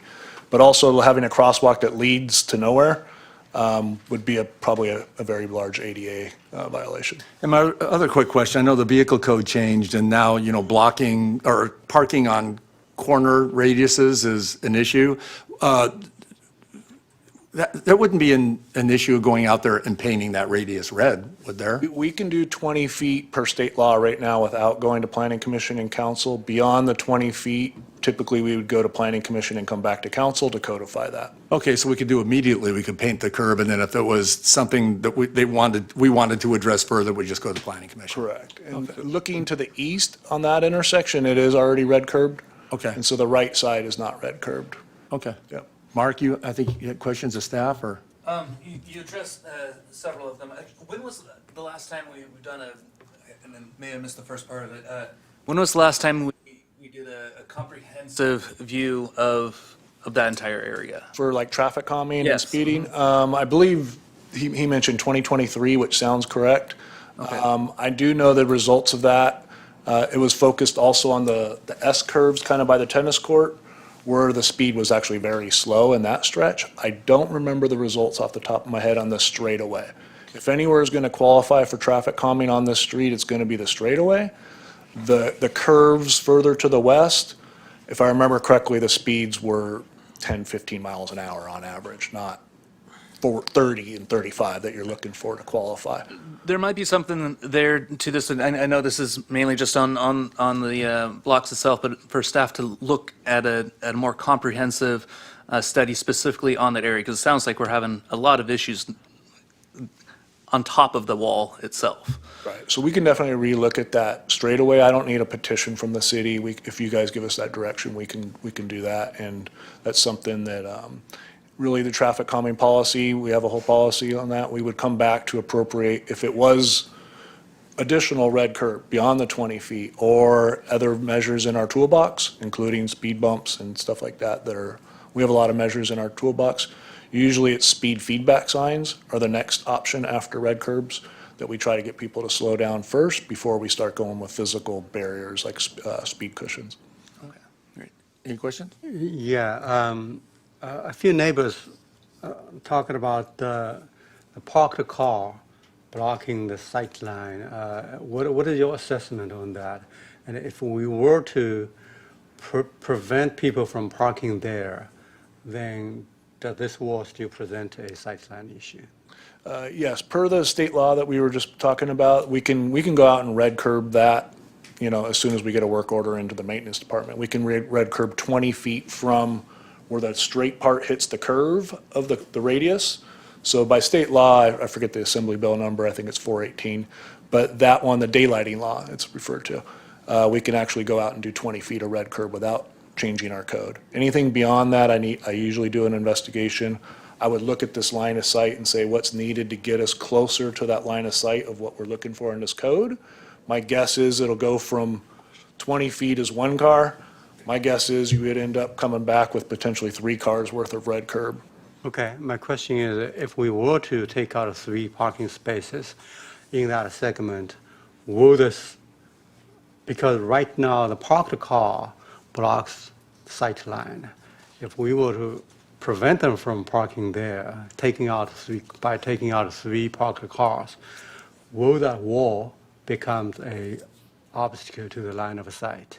The wall, per the county standard, it's still technically a line of sight standard because it's higher than that 42 inches that the standard looks at from a driver's eye. And they look at a specific distance back from the flow line of the curb 10 feet, a driver's eye being 42 inches, how far can you see? And that standard wants you to be able to see 280 feet. And so the wall is technically still a violation of that, but removing parked cars would help the situation for sure. What's the ramification or consequence of not abiding by the county standard? I mean, ultimately, these streets were built prior to the county standard, obviously. They were 1920s, right? This county standard wasn't created in the 1920s. So not all streets are going to meet this standard. But as an engineer, we like to have some sort of guideline of what's the standard of care and what's the standard of practice in our industry of what we're trying to follow. So most cities look at the county standard of 117 to try to implement what we can on that standard, where we can, to the best of our abilities. Okay, thank you. Victor? Yeah, I'm just trying to get a better sense of, I'm a little bit confused. I think I understand about the height of the wall. There's a little bit of confusion, though, that the wall has been there, for forever, for 20 years. But help me understand what part of the wall was there, and what part was not there, and at what height?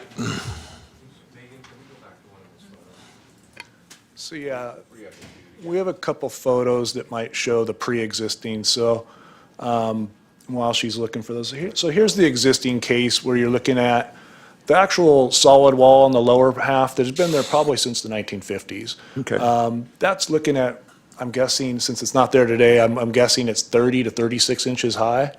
And then those columns went up to 6 feet in height. And so in my staff report, I talk about how those columns themselves kind of posed a line of sight issue. Even though they're not there today, you can actually see it in this photo. When you see columns in a line, they start acting as a wall at a certain angle. Mm-hmm. And so was it better back then than it is now? I believe so. Because there was this, as you're approaching the wall, you can see through it. And there's only a couple feet where you're actually getting those columns start acting like a wall. Once they filled it in, they filled in to the tops of those columns effectively. So all that fence material you see there, the previous owner filled it in with solid wall. And that's where it kind of, it basically creates a 6-foot wall instead of that 3.5. So when, I'll clarify this maybe a little bit later, but when we're talking about that 6-foot wall being there, it wasn't always a 6-foot wall. It was this wall with the wrought iron in place. Correct. There was an issue of lights on the wall currently. Can you help me understand that? Ray. Gates. I think it's the next one, or right there. So the owner before, or this one, somebody added those 2 light sconces. When you are walking on that 2.5-foot wide walkway right there, it's pretty much right at like eye level, for me at least, with pretty sharp corners. And so I had some concerns of that myself, just kind of being at, if you weren't paying attention, that's not the, especially on a 2.5-foot walkway, Yeah. you're kind of forced into something right at your eye level. And the other thing I'm trying to get a better sense of is, I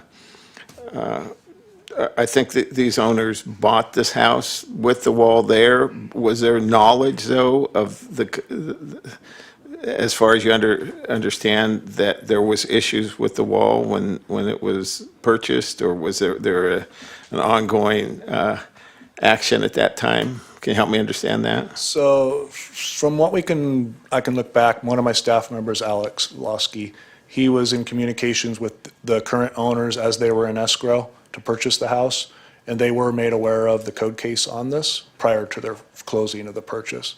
But some of their real estate agent was involved, I believe, and there were several emails back and forth of what's out there now, what was before, the fact that the whole wall was unpermitted and potentially a zoning violation and potentially a line of sight violation. Okay. Is there any obligate or consequences to the city or liability of the city as a result? I mean, if we kept the wall, this increase, well, maybe you're not the right person to answer, but is it it's a violation of the code, the county code, Well, I will say the county, it's not exactly a code, it's a standard. Standard, And okay. so standards are guidelines that you try to abide by. We have engineering standards that aren't codified. We have wiggle room in there and it doesn't always fit, especially in a historic building or a historic parking lot. You can't always get our proper backup distance, for example.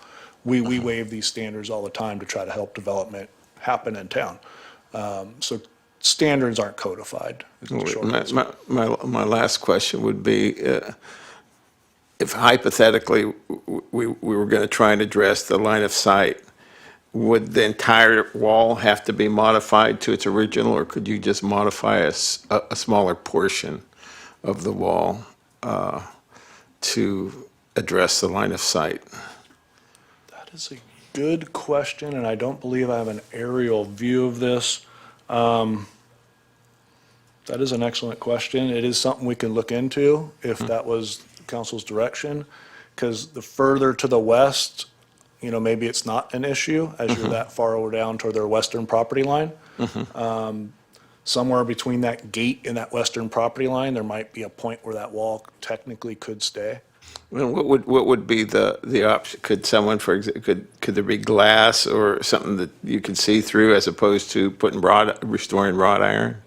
And that's where it kind of gets into some of our zoning standards too, talk Okay. about guardrails being somewhat see-through, or slotted rails, or wrought iron, or some of these things that are a little bit more see-through. So there's different options that are usually used when somebody were to come in today and, let's say, propose this. Our zoning code usually says, do your 42-inch high wall, and anything above that is basically see-through with wrought iron or slotted glass, like you said, or glass and stuff. But theoretically, right there in that picture, you could create some kind of line of sight there on the top part and keep a good portion of the wall otherwise. There's a certain point around this fence, somewhere between this fence and to the west, where maybe that wall could stay that height. And then I think what you're getting at is from that point east towards the intersection, maybe it has glass or a wrought iron or something like that. All right, that's all the questions I have. I know Mark has another question, but real quick, is this the photo, is this what it looks like right now? This is today. correct. Okay, Megan, could you leave this photo up or be able to retrieve it quickly? Okay, go ahead, Mark. Sorry, I had one more question, actually to our chief. There was a mention there of a lot of people parking overnight there, and just wondering if there's any patrol in that area to monitor that for safety or other reasons? Yes. Okay, and you are actively in that area and working in that area? Yes, sir. Okay, great, thank you. Okay, a quick question for clarification of the appellate. So you talked about putting up a cat's eye mirror, and the appellate is willing to do that, to put one up and to maintain it? Is that my understanding? Okay, I'm getting a yes, Spencer. And the last thing is, would the appellate be willing to remove those lights on either side of the gate? And I get an affirmative on that also. Any other questions of staff or the appellate? I'm going to, If we could ask them questions too. I had a few comments. I just want to know your reaction to any of that, or to my comments about, at a certain point, lowering the wall, if it could help impact the line of sight. Yeah, so Mr. Roberts' ideal situation here is that the wall can remain as it is. Okay, I know. If the alternative is having to demolish it and move it, it's a retaining wall. It's going to be an expensive and serious project. He's willing to make some adjustments that will help the line of sight, but what he's really asking for is that the wall can stay as it is right now. No, I understand that. I don't want to throw something out there that's irrational or unreasonable, but okay, thank you. Yeah, a really quick question about the wall height for the staff.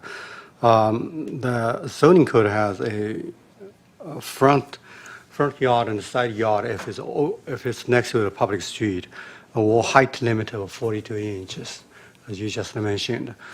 So if we were to leave the wall as is, apparently there's another zoning code issue here. Have you worked with the planning department on this?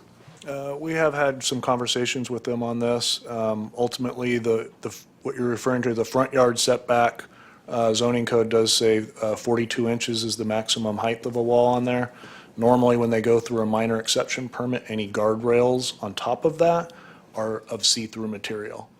On the side yard, because this is a corner lot, the side yard, 10 feet back from the right-of-way is where anything within that front 10 feet on the side yard is supposed to be 42 inches, according to their zoning code. Okay, thank you. Any other questions before we close the public hearing? Hearing none, public hearing is closed. So who wants to kick it off for discussion? I'll kick it off, Mr. Mayor, if I could. Depending on the desire of the council, I think the line of sight issue is important. I think the reflecting mirror kind of addresses that issue, and the red curbing would address that issue. So I could support, this wall has been there for 50-plus years. I can support the wall remaining with the removal of the lights, the pinning of the red curb, and the reflecting mechanism maintained by the applicant. I can support that, but the reduction is the second step back from that, but I can support the applicant with those two conditions. Mr. Wu? Yeah, my position or my opinion is that I'm going to follow much of the staff's recommendation. I think the 6-foot wall cannot stay there because it's a liability issue and also a public safety issue. In addition, it violates the zoning code of the wall height. The wall is never a legal non-conforming use. It didn't have a permit to exist there. So it's a legal construction from the beginning. And I think at the minimum, we need to lower the wall down to 42 inches and allow the owner to add a see-through wrought iron design on top of that, if that's still what he wants, to make a wall taller. Regarding the privacy in the front yard, there's no expectation for privacy in the front yard. The front yard is expected to be visible from an open street. The other things, the lack of accident is, it does not mean that there's no risk. It just hasn't happened because it's such a, it's a small location, and any risk will take time to materialize, and eventually, given enough time, something will happen. So by that time, city will be on hook for a liability issue. So if we were to allow this to stay, and I need the owner to indemnify the city for any future liability if something happens. But I think the solution today is to have them to lower it to 42 inches. Thank you. I concur with Mr. Wu. The issue for me here is compliance, and that we have these design review committees in place for a reason, and I understand that you bought this house from someone else, but you also understood when you bought it that it was out of compliance. And that's unfortunate that it wasn't done properly, but we can't be making exceptions on this and then expect others to not want to have exceptions as well, and sort of, build first build first and ask for permission later. We need to do this correctly. I am amenable to the idea of going back to some design that was close to what it was before, of having some gated slots in there, or some iron slats in there. Or some sort, working with our design committee to find a good compromise in there to get it close to what it was before. I think that can be amenable to all parties there. But yeah, this is why we have these codes in place. So, Victor? Yeah, I'm not sure if it's the 32 or the 42 inches that is required by code, but or 30 inches is where it was, the lower part was before. Well, do we have to open it?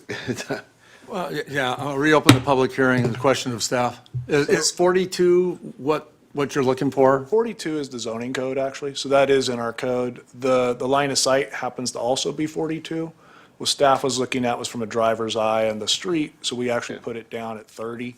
But, I mean, we're okay with the 42, is that way it's in compliance with planning and it's a somewhat compromise. Yeah, all right. As long as we're reopened, this photo here, I keep on hearing this number 6 feet. Are you saying that wall right there is 6 feet? Correct.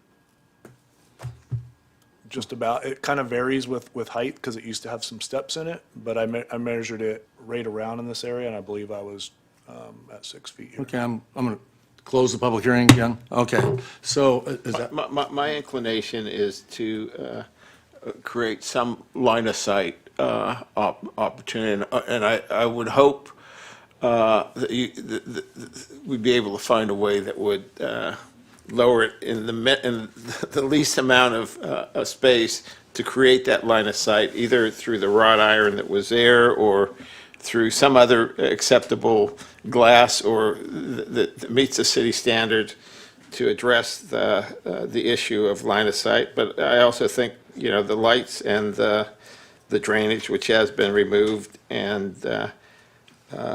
need to be addressed also. Okay. My feeling is the main issue, I drove it and made turns from both sides of the street and tried to look at it. And I think a mirror across the street there would definitely be beneficial. I also think that my main problem for sight was the fact that there's cars parked all the way around the radius. And I think if a red curb was painted around the radius at 20 feet and more, if needed, that it would mitigate that. I also like the idea of going out and looking at all traffic calming. I just don't know that lowering, if we say lower it to 42 inches and then put something, wrought iron, whatever, the line of sight's going to still be blocked to whatever it is now. I just think that the main issue is, like I say, the cars that are parked there. And there's a lot of other things that were brought up, and I think if those are mitigated. And as far as a standard, we don't go by the standards in a lot of places in a 100-year-old city. They're constantly coming up, and we're coming to a mitigation. We're not saying this has to be done now to code. I mean, if it can be done when you scrape a lot, I think that's great. Otherwise, if you look at the neighborhood, there's a lot more, there's a lot of what you would say egregious, code variations than this. So for me, I would be fine with doing the traffic mitigation, the red curbs, the mirror, with that. But again, it's whatever the majority of the council thinks is appropriate. Mayor, we can do both, right? The city can initiate some improvement at the location. We can make that happen as an additional direction to the staff. At the same time, we address this code violation issue. Oh, yeah, absolutely, we can, or we can do a mitigation of it and not hold them accountable to the code. It's done all the time. I mean, we give variances, we give, so it's not like we're set in stone that we have to make them take that wall down. That's just not a fact. My concern, though, is that it sets a precedent that throughout the city, people are going to say, well, ask for forgiveness, not permission. And that's my concern here. Yeah, I'm certainly not in favor of not getting a building permit and building something without getting a permit. That wasn't done by this applicant. That was done, and I think the prior owner should have done something. They didn't.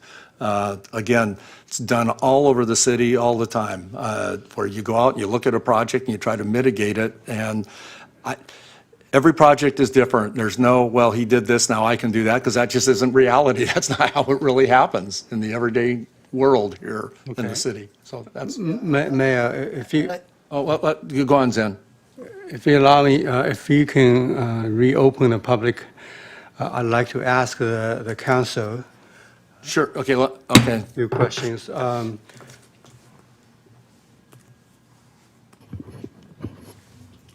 So if the city were to adopt the resolution 26109 to partially grant your appeal, I believe you have read the conditions. On section 3, there are 4 items. A, the encroaching wall improvement shall not exceed a maximum height of 30 inches. We'll raise it to 42 inches. B, the drain shall be removed or modified to properly drain to the street and not onto the sidewalk. We're going to keep that. C, the property owners shall execute an administrative encroachment permit and an agreement containing covenants affecting real property in form substantially similar to those presented to the city council. In other words, the property owner will have to indemnify the city. And then D is just generic catch-all. With those modifications, is that acceptable by you? So that's not our preferred outcome here. We're willing to work with the city attorneys, and we want to reach a resolution with this.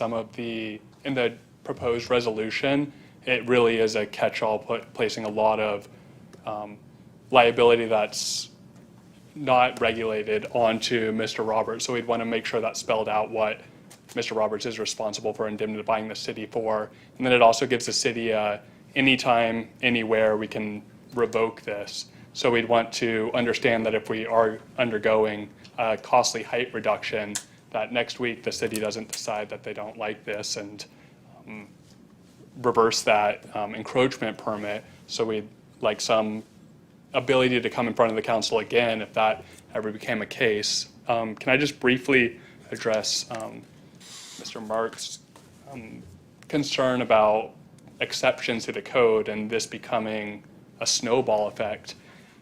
Why the modifications were done a few years ago, the wall has been in this footprint, location and height, at least the columns, since the 60s. So the snowball effect, I think, is kind of an unfound fear where nobody else can go out today and build something without a code and ask for forgiveness tomorrow. This has been here for over 60 years. So while those homeowners that have improvements on their property that are 60 years old may see this and say, okay, well, I guess I'm fine with that. It's not going to lead to more residents coming out trying to get around the building permits. Okay, I have a question for the city attorney. So I just proposed some compromise, and it doesn't look like the applicant is willing to accept that. So if the council doesn't get any motion approved, then what's the outcome?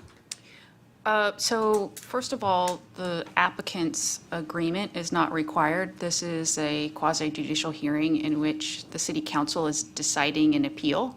So you don't need to reach an agreement. If the council takes no action, that would, it doesn't get staff's recommendation stands, which is the last thing that happened.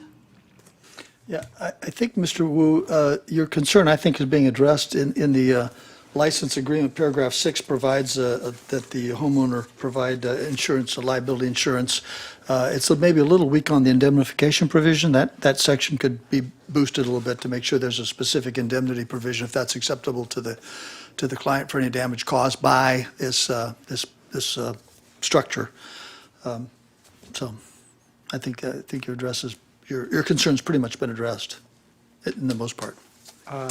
No, not to my knowledge. Well, Because, with paragraph 6, it's pretty clear. well, that's indemnification is just one. And also, I think we have, if I read it correctly, we have 3 council members who wants the height limit to address the sightline issues. And the applicant has not expressed their support to accept that. We ever closed the public hearing? So are you done with your questions? I'm sorry.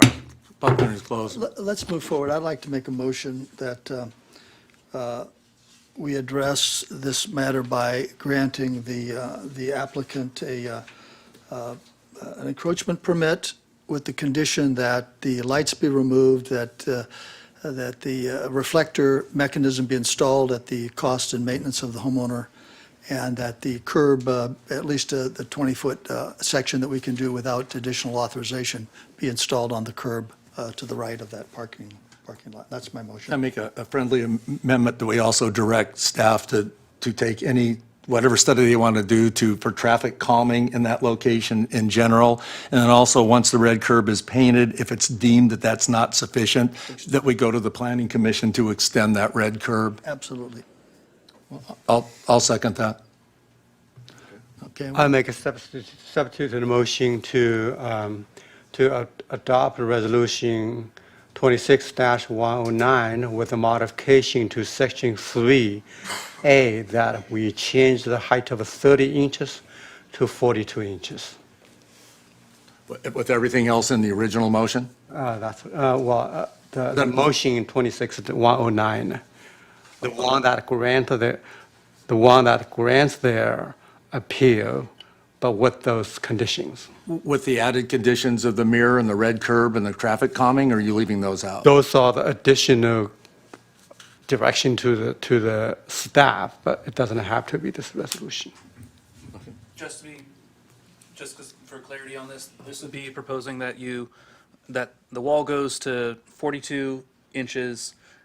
Is it also recommending that putting in slats in there or see-through areas? That's up to the applicant. If they want to add see-through guardrails on top of the 42-inch solid wall, they may do so with the planning department with a separate permit. I'll second. Okay, so we have a substitute motion. We'll vote on that first. All in favor of the substitute motion, say aye. Aye. All opposed? No. Now we go to the original. What was the result of that? Oh, 3-2. The ayes did not carry. Ayes by Councilmember Enmeyer, Councilmember Wu. Noes were myself, Mayor Pro Tem Noblock, and Councilmember Cabral. So now we go to the original motion, and are we clear on? I do have a clarification on the original motion. Mayor Pro Tem, was that your conditions that you delineated, were those changes to Resolution 26-109? Yes. Thank you. Okay, with that, we'll vote. All in favor of the motion? Aye. Opposed? No. No. Okay, it passes 3-2 with council members Enmeyer and Wu dissenting. Thank you.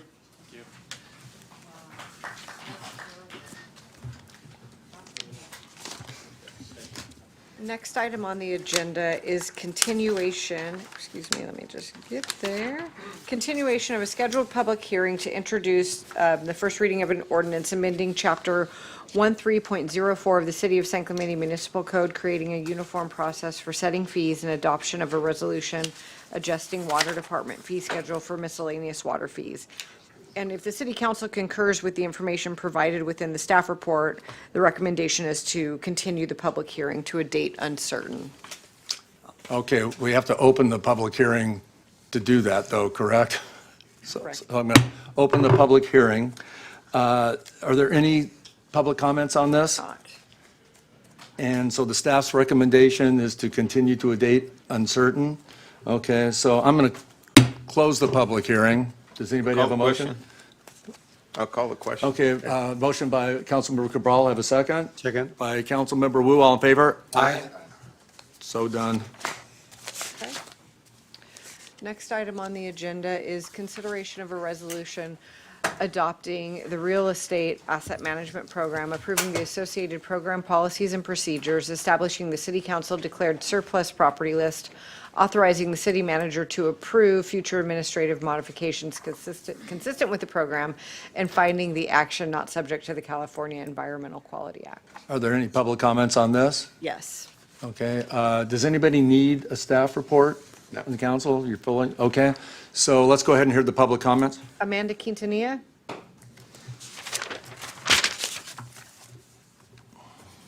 Okay, I think I have a presentation, but hopefully it's queuing up. So I'm just kind of wondering, is the City of San Clemente up for sale? Because that's what it seems like to me. Next slide, please. when going through this ramp, and what comes up is that entities can purchase or lease city-owned property, and so this is what I'm concerned about. You want to maximize revenue potential, but this is not what we are. We're about running the city, right? Not taking care of our constituents, looking at public safety, which, thank you, Mark Edmeyer and Zen Wu did. I really appreciate that. As an RN, I think that public safety is number one. Next slide, please. So when I looked at the surplus property list, it does say it does not approve the sale or lease or exchange of any disposition of listed property. However, I'm concerned of what is going to be used for this. What is this going to be the start of? Next slide, please.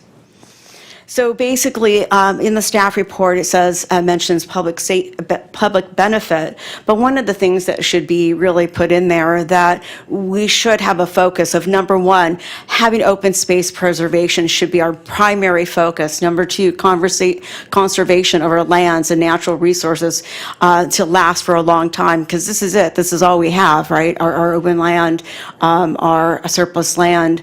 Land assembly, I think that's really important for open space preservation and conservation, to maintain it, to join these properties. This is to support Tree City USA. It's important for any surplus land to establish parks, also municipal operation, infrastructure for municipal operations as well. Next slide. And then public safety, of course, fire mitigation, following the California Fish and Wildlife Standards, public access where it doesn't disturb conservation easements, threatened or endangered species, or affects the ecosystem. And then next slide, please. So we are the Spanish village by the sea, and I think we should uphold that. We have fought very hard to preserve our open spaces. That's why we have Measure V, and all the surplus land. I think that should go into our open space Measure V, and I don't know why that isn't, and maybe we could find out if that would be considered as open space. But I know that I fought for 5 years against the toll roads because they wanted to go into our open spaces. So I think it's very important to protect who we are. We have, when the TCA land was under negotiation, it was going to Telega Maintenance Corporation, Telega Associates. But, there was a cost of, someone said $30 million, $40 million, but that's not true because it was Thank you, open Amanda. space. Thank you. Impressive PowerPoint. Any other public comments? No. We have a motion. I'll make a motion. I just want to point out, this is a report we're required to produce by law. Is that correct, Andy? At least a portion of it. One of the things that this does address is our responsibility to look at each one of the city's properties on an annual basis for whether or not it could include some affordable housing. That's part of the state law, and this allows us to do that. All right. I'd move the item. I'll second. Introduce the ordinance 1812. I have some. As resolution. There's, Do you want to read that? we don't need to read. Okay. I'm happy to read it, but it's a No, resolution. not if we don't have Okay, to. we have a motion by Councilmember Cabral, second. And just to clarify, this is the introduction, the first reading of the ordinance, correct? Correct. I'll second that. Well, This is a wrong, No. this is item 10A. 10A. This is a resolution. 26135. Moving the item is a motion to adopt Resolution 26135. and the motion's been made by Councilmember Cabral, second by Councilmember Enmeyer, and I think Councilmember Wu wants to make a comment. I have a question for the staff. On the attachment 5, proposed policy 901-2, property acquisition policies, 5.4, appraisal and evaluation. You divide the potential transactions or land acquisition into 2 categories. The first one is acquisitions involving compensation, and the second one is the donation and the dedications. And you propose that if the city is buying a piece of land, we're going to do some appraisal. But if we are accepting some land, we do not do some appraisal. I think it's well understood that the free land is not really free. A lot of time it comes with obligations. For example, a conservation easement has a habitat management program, which has a long-term financial liability. So the city is going to take over those pieces of land, and we take over the liabilities. And I think they have a value which is a negative value. It's worthwhile to have appraisal no matter what. And so is there a reason that you are not proposing an appraisal for donations and dedications? Well, that's a great question, Councilmember Wu. The appraisal is necessary when the city is looking to expend funds to purchase a property, to ensure that the amount of compensation for that property is commensurate with the property's value. On a donation of land, the value of that property is not really the issue.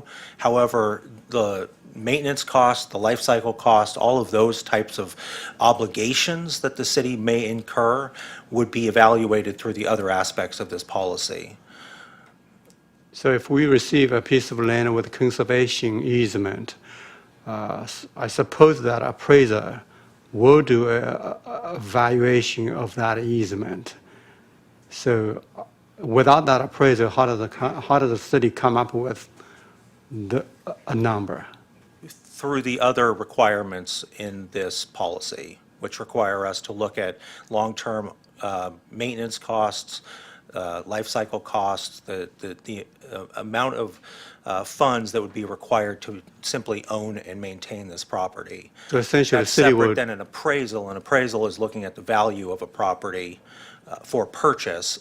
Since the property would be donated, we could take it at face value that the value of the property is $0.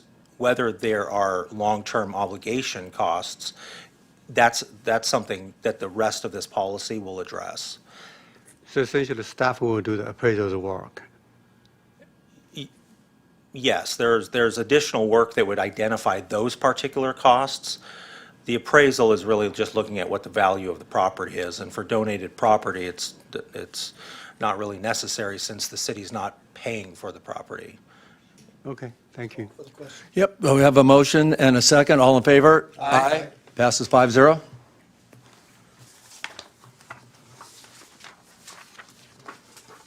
Next item on the agenda is consideration of an ordinance amending section 1.12.010 of the San Clemente Municipal Code to authorize the park rangers to enforce provisions of the California Fish and Game Code and finding this action as exempt from the California Environmental Quality Act, CEQA, pursuant to CEQA guidelines sections 15307, 15308, and 15321. Are there any oral comments on this? No. Does anybody need to hear a staff report? I'll make a motion to move the item. Motion by Councilmember Brandmeier, second by Mayor Pro Tem Noblock. All in favor? Aye. Passes 5-0. Lobster Cops, Okay. the new reality show. Next item on the agenda is consideration of resolution number 26-136, approving the Arts and Culture Committee fiscal year 2026-27 work plan. Okay. Do we need a staff report on this item? Okay, with that, are We there any do- public comment? Yes, there are. Okay, let's go ahead and hear the public comment. Okay, Michael Weschberg, followed by Sherman Fowler.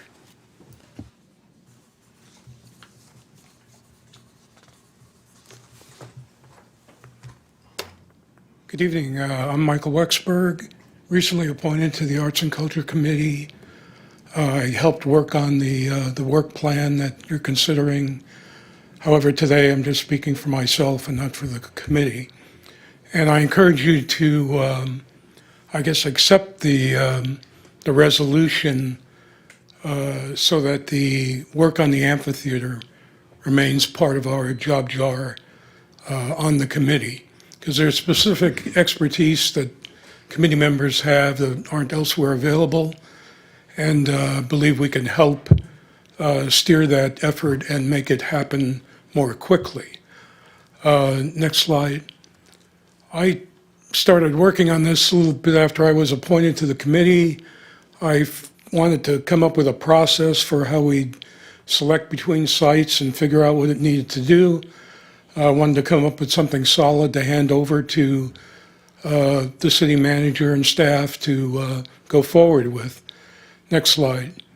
So I visited a bunch of sites in the city and did an evaluation. I used some AI tools to help me. And one of the places I didn't visit was Forster Ranch, because I initially thought it was too small. But after the council meeting on the 4th, and I saw what you did there, I did visit Forster Ranch and did some of the same thing I did for the other sites. These are some of the advantages and disadvantages, mainly their limitations in size and time of available to do things. Next slide. But I did go through, it looks like it is suitable for around a 300 seat amphitheater. This is an AI image of a concept, so you should be aware of that, and it's not complete, but it gives you an idea of what might be done there. There are issues mainly with ADA requirements and parking that need to be considered. Next slide. I also came up with some ideas for an execution strategy in a couple of phases. Next slide.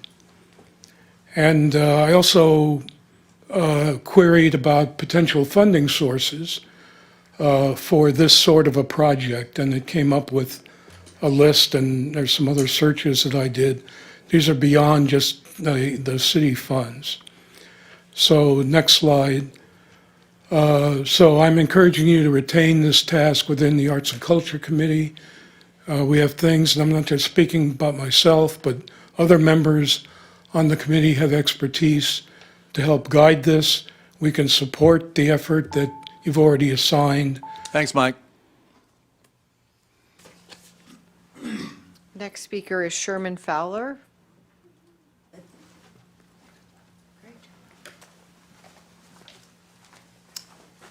Mayor, City Council. I just want to say I'm here as chairman for the Arts and Culture Committee. I just would like for you to take in consideration that when it comes to art, in order to be proficient at art, you have to be committed. And that means putting in the time.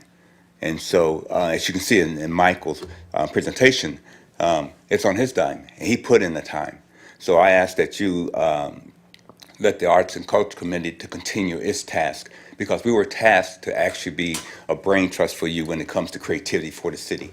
So to task us with to go out and bring information to you so you can evaluate would be a slap in the face to take that off of our workbook, because we brought it to the workbook, we voted on it, we moved on it, we committed to it, and we act on it. And tonight I'd like to ask you to act on our workbook and continue to allow your Arts and Culture Committee to be involved in this amphitheater project. Because I would also like to ask you to see us, the Arts and Culture Committee, because we are your brain trust when it comes to creativity and the arts for San Clemente. Thank you. Thank you, Sherman. Is that all the comments? That is all the comments. Okay, you have any discussion? Yeah, Mayor, I'd like to make, well, it's rare to see, to see some newly appointed committee member just putting the time and start working immediately.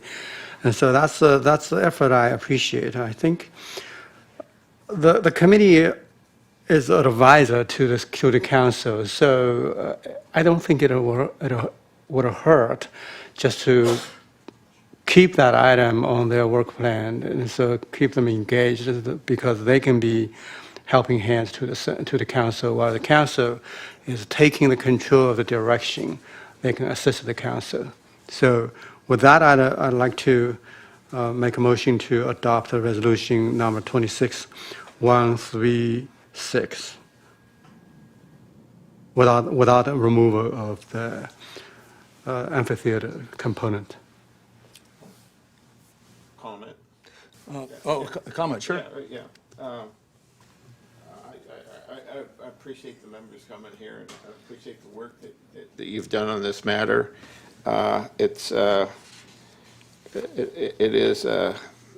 It looks like it's something you really want to do and are engaged in, and we appreciate that. And I would believe, I believe that, you know, your commitment to pursuing this is something I could support, because I think whenever we get someone that actually sees the project now, that's been identified, they can develop a vision, put the effort and time into it, I think we're at the right point. So I think I support you guys continuing with that effort. Any other comments? I do appreciate all the work you have done on this, and it is incredibly apparent how much passion you have in it, and it is incredibly appreciated. I do believe at this point, because the council voted on this 2 weeks ago, to give this to staff, that as well as the job that you are doing on it, I believe that the staff can expedite this, and I would love to see staff still reaching out to you and getting your opinion on certain aspects of it. But as a whole for the project, I believe to get this done quickly and efficiently, we need to hand it over to staff. That was the direction of the council. Yeah, I agree real quick. The thing is, there's obviously an appetite for an amphitheater, and we came to some kind of proposal that we could actually bring to fruition. I love Mike's drawings, and I'd like to have more of a conversation with him. Let me ask a quick question before we go on, our Director of Beaches and Parks. As we move forward with this, and I'd like to move forward with it, could you still accept an ad hoc from your Arts and Culture Committee? I mean, Mike's drawings are great, you know, and I think it might actually enhance as we go forward. Is that something that's possible to do still, even if it's not on their work plans per se? Okay, well, I think that gives us an opportunity. The thing is, well, how long have the 24 pickleball courts been on our plan, our general plan? How many years has that been? 2023. 2023, okay, so 6 years, and we're no closer to having that than we were then. The issue with going in and having a grandiose plan is if we know we can't fund it, then we have nothing. And I think this gives us an opportunity to build something because there is an appetite. I think it still gives the Arts and Culture Committee a chance to weigh in on probably what it should look like. And also, once it's built, it gives the Arts and Culture Committee a chance to say, what can we perform there? And I don't think that needs to be necessarily on their work plan to do. That could be part of the cultural experience in San Clemente. What can we do? What kind of performances can we do?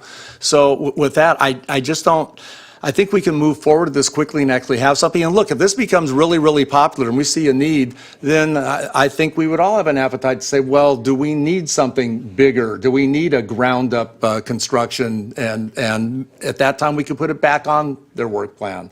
And I just think that I think we're moving from the work plan now so we can move forward on this, so we don't have to go back to the committee. And then where next? To the or the Design and Review Committee. So we're going to be 2 years before we ever see this. And I'd just like to see us go forward on it now because I think there is a need for this facility. That's my feeling. Mayor, while we're working on the design and the Arts and Cultural Committee can help us to develop a program on the site. Yes, maybe we can have them to work. Yes, we can. I think I made that comment. And I think, how many people are on the Arts and Culture Committee? 7. So they can come up with 3 of them, right? They could be on a subcommittee. They could work with you directly for that. I think that they should. But that still keeps the progress going on this so we can actually see it sometime.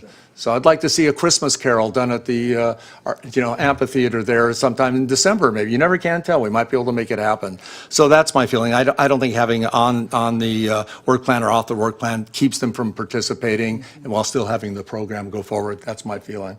Yeah, I agree. I think they will be an integral part of everything we do going forward. They're the experts. I think the councils, again, as you've said, have recognized a need and an appetite for an amphitheater. We've identified a location and moving forward. And I like the work the work that was presented. Michael. But I'm not sure I like the idea of a development fee to pay for it. But I think there are other resources. But clearly they'll be partnering as we move forward. Absolutely. So I think we're on the same page, but how do we go about the?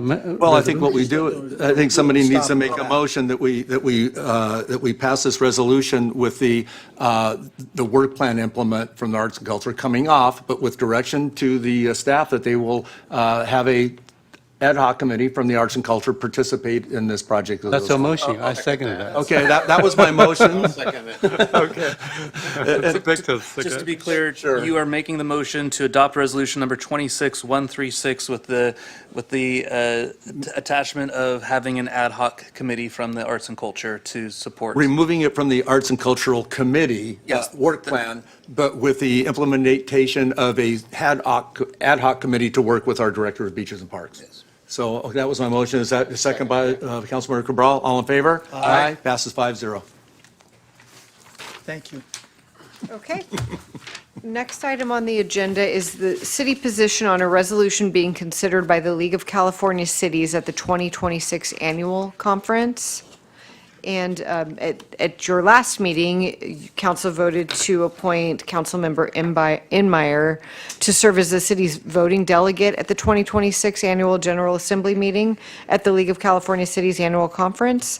And subsequent to that decision, the league has sent out what will be considered at that General Assembly, and it's a resolution of the General Assembly of the League of California Cities calling for a working group to consider a state constitutional amendment or other form of initiative to ensure final local authority over housing and land use decisions. Are we done? I'm sorry.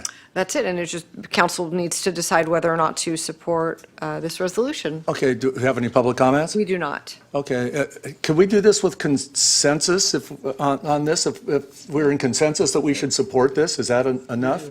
I'm consent. Are we supportive of this? As long as it does not contradict your own belief, then of Sorry, course. the consensus that we are supporting this the resolution. Yes. Yeah, I agree, as long as the discussion about a constitutional amendment doesn't drift beyond the issue in front. Well, I think it's the Yeah. It's just a resolution that the Cal Cities will come up with a committee to discuss a it's like, do we want to be in support of having a committee being formed under Cal Cities to look at a possible constitutional amendment? Yeah. That's the resolution. And you'll be there the 3 days I will be there 3 days. Yep. Okay. Okay. We have a consensus, is that? We have a consensus. Is that enough? Yes. We support it? Yep. Okay, thank you. Moving on. Get a lot of votes. I'm going to make you wear a sandwich sign and walk around. Yeah. Support this. Moving on to, sorry, my Are we in consent consent? calendar, yes. Okay, has the public asked to pull any items? 11D. 11D is in David. from the Yes. Public. Any council members wish to pull an item? I'd like to pull 11H. 11H from Councilmember Cabral. Anything else? Move the balance unless there are any other. Okay, motion by Mayor Pro Tem Noblock, second by Councilman Renmeyer. In favor? Aye. Okay, now we'll hear the comment on 11D. 11D. First speaker is Amanda Quintanilla, followed by Barbara Miller. Hello. I was reminded by a wonderful San Clemente resident, a longtime San Clemente resident, that when this was first presented before the city council, that there was a condition that cars would be removed or hauled away if there were complaints. And so I wanted to remind you of that because there was conversations or discussion among the city council that, moving 100 feet would only have to be if there was any complaints. Because I think what it came down to is that certain residents could complain, oh, this car has been here for 72 hours when it hasn't. So there would have to be a complaint to our deputies regarding that this car has been here for 72 hours. So that's where I'm concerned about. So I don't know in this resolution if it does say regarding complaints or if it addresses it. So I just wanted to make sure of that. Because I know sometimes residents can say, oh, yeah, that car's been parked, but that person's been moved, has gone and moved. And, if that space is there, there's proof or that they have moved. Sorry, I'm not really speaking that clearly. There have been situations on our street where a car has been moved and other residents have said, oh, no, that car hasn't been moved, but there is documentation to prove, yes, that it was moved. So I don't want this to be a retaliatory ordinance to where it does become retaliatory. Someone reporting it to the deputies, they would come out to the residents, mark the car, and then 72 hours, then if it wasn't moved, then they would get hauled away.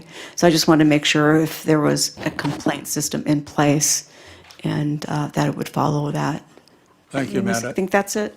And Chief, just for clarification, the distance has changed 100 feet, but they still come out and mark it and make note exactly where the car was parked, right? So isn't that how it still works? Yes, sir, that is accurate. Okay, so they would know whether it was moved 100 feet or not in 72 hours or not? Correct. The only issue is if they moved 100 feet and came right back to the same spot. Parked in the exact same spot? Yes, sir. All right, thank you. But that would be the same moving it 6 inches though, right? Yes, sir. Okay, all right, thank you. And was there another speaker on this? Barbara Miller. Barbara. Hello, and I agree with Amanda. Nothing is meant to be retaliatory. We just thank you so much for recognizing that this ordinance is very important, and we really appreciate you passing it. And it keeps us in line with the other neighborhoods and the other communities and cities around us that have passed this too. We want clean, safe streets, so we appreciate you doing this. And nothing to be retaliatory. We love our neighbors. We just want clean, safe streets. Thank you. Thank you, Barbara. Okay. I'll make a motion to adopt ordinance number 1811. Motion by Councilmember Emmeyer. I'll second it. All in favor? Aye. Passes 5-0. 11H for Victor's pulled it. Yeah, this is an item I would like to table at this time. And let me explain why. We don't have any staff here, but so I'll explain. We're currently reviewing proposals. Oh, wait, we do have a staff here if you need some, I think Samantha's still here. I'll explain it. Oh, so you blame it on staff being here, but you don't, not being here, but you don't really want to talk to them, is that it? I don't want that. Yeah, we talked all day. Okay. No, so we are currently reviewing proposals for the golf course implementation. There's several parts to what we're looking at, what we're asking the companies to bid on. Yeah, the operation of the golf course, the store. One of the elements is the range. And we've asked them to put together a bid on the range to say, how would you change it? What would you do to modify it? How would you make it more profitable? How would you improve the grass, the balls, everything? But included in that would be their proposal to say, okay, we will do A, B, C, and D, and we want this percentage of the profits, and the city could take another percentage. But here we're spending $300,000 in advance of them even committing to do anything. And so I would rather see if there's a company out there that, and they may, we're evaluating, they may look and say, we will do it, but we want the profits or a bigger portion of the profits. So rather than us commit, let us finish the process of reviewing all the proposals out there, because this is part of the discussion of whether they want to run the range and what percentage of the profits they want of it. I don't want to commit, and I think our Samantha has said, we're not going to do this this month or next week. Why don't you start working your way up, Samantha? I might have some Start questions. correcting me. So we're going to get done with the process of reviewing the bids in the next few months, and then at that point, we could, if we tabled this, we could bring this back and make it part of whatever agreement we come to, and see if someone wants to pay for it. Samantha, I have a question. Is this project the baseline of all the proposals? They already know that the city is going to do that, or they don't? The contract, well, we did the bid process, so this would be, the city originally was going to be doing the work. And even under this scenario that a potential new operator would be willing to contribute to this, the city would still manage the project and be overseeing it, given the nature of it.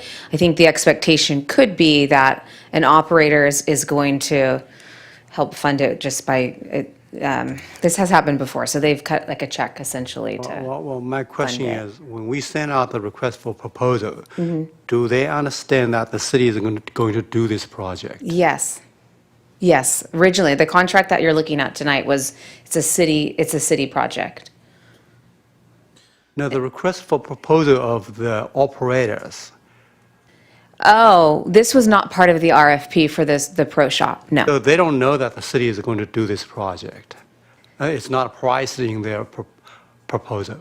No, this was not a piece of the RFP for Oh, this okay. pro shop services. Okay, thank you. Is there any, are any of the results coming back from that saying that they would want to be involved in creating netting?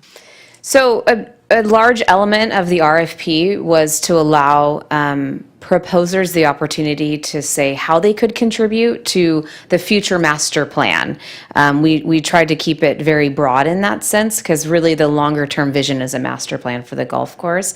Substantial portion of that is a redevelopment and reimagining of the driving range facility, which would include an increased netting. It wasn't specifically spelled out, but for our pro shop operators or proposers who submitted, that was part of the conversation piece. Now, the task force, as the council's assigned it, is going to have interviews with the organizations who submitted proposals. And through that interview process, this can be a conversation piece that's incorporated into it to get more details. So then there's no hurry right now in awarding this contract? No, our Public Works Director said that there's about 120 days typically within a bid process that a contractor is going to hold their price for about 120 days. And I feel pretty confident that we'll be able to get through interviews in the next couple of weeks. Makes a decision. Part of that interviewing process and understanding can be a piece of this as well. Okay. As a scratch golfer at Salty Turf, I've got a question. So what's the difference in what you're saying and what Victor's saying? I mean, what's the thing here? What's our?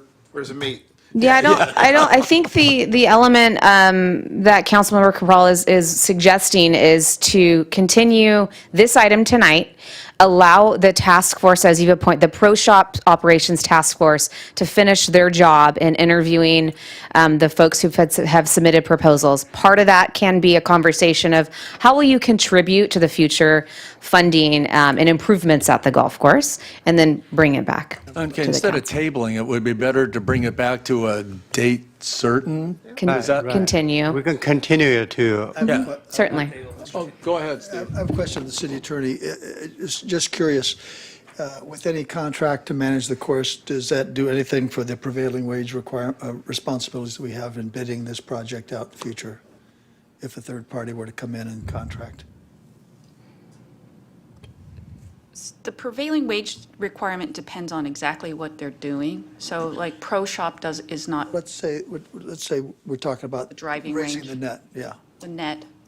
Would that theoretically That's be theoretically, excluded from prevailing wage, or would be stuck in prevailing wage? Do you know? I Is don't that know off the top of my head. It might be either one. Okay, that's an important consideration for holding off. We may get an answer on that could save us some money as well. Just a question. Well, there's not a don't know way the to avoid it by waiting. If it's a prevailing wage project, it's a prevailing wage project, and it wouldn't matter. Well, that's the question. If we had a third-party manager, Yeah, that's not going to matter in the analysis. won't matter in your opinion. We'd still be stuck with prevailing wage. If it's a prevailing wage project, yes. That's the question. Do you It think is a this prevailing wage project.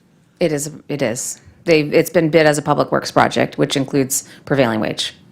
Okay, so in that, Okay, I know we bid it, but if a third party came in and said, I'm now managing this store, I want to build the project on my own nickel, and I expect a higher percentage, would that just keep it in? That's my question.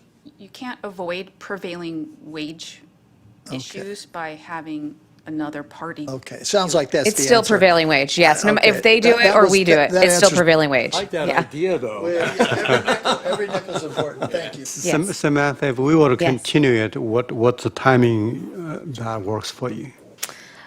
I think we'd like to get this back to you no later than your first meeting in October. Could come sooner than that, but I wouldn't, just based on the timing of the contractor's kind of price holding, I'd like to get it to you that first meeting in October. Okay. Andy, you wanted to weigh in? Yeah, I wanted to answer your question a little bit. I think what you're asking is, as part of the proposal process, what we can ask and we can assess the different people that we interview is, are you willing to contribute what, maybe that is a higher percentage of the higher percentage of the revenues generated by the driving range for whatever period of time to pay the city back for the cost that's going to be associated with this. So that'll be part of that negotiation. I think that was your question, was the monetary side of it.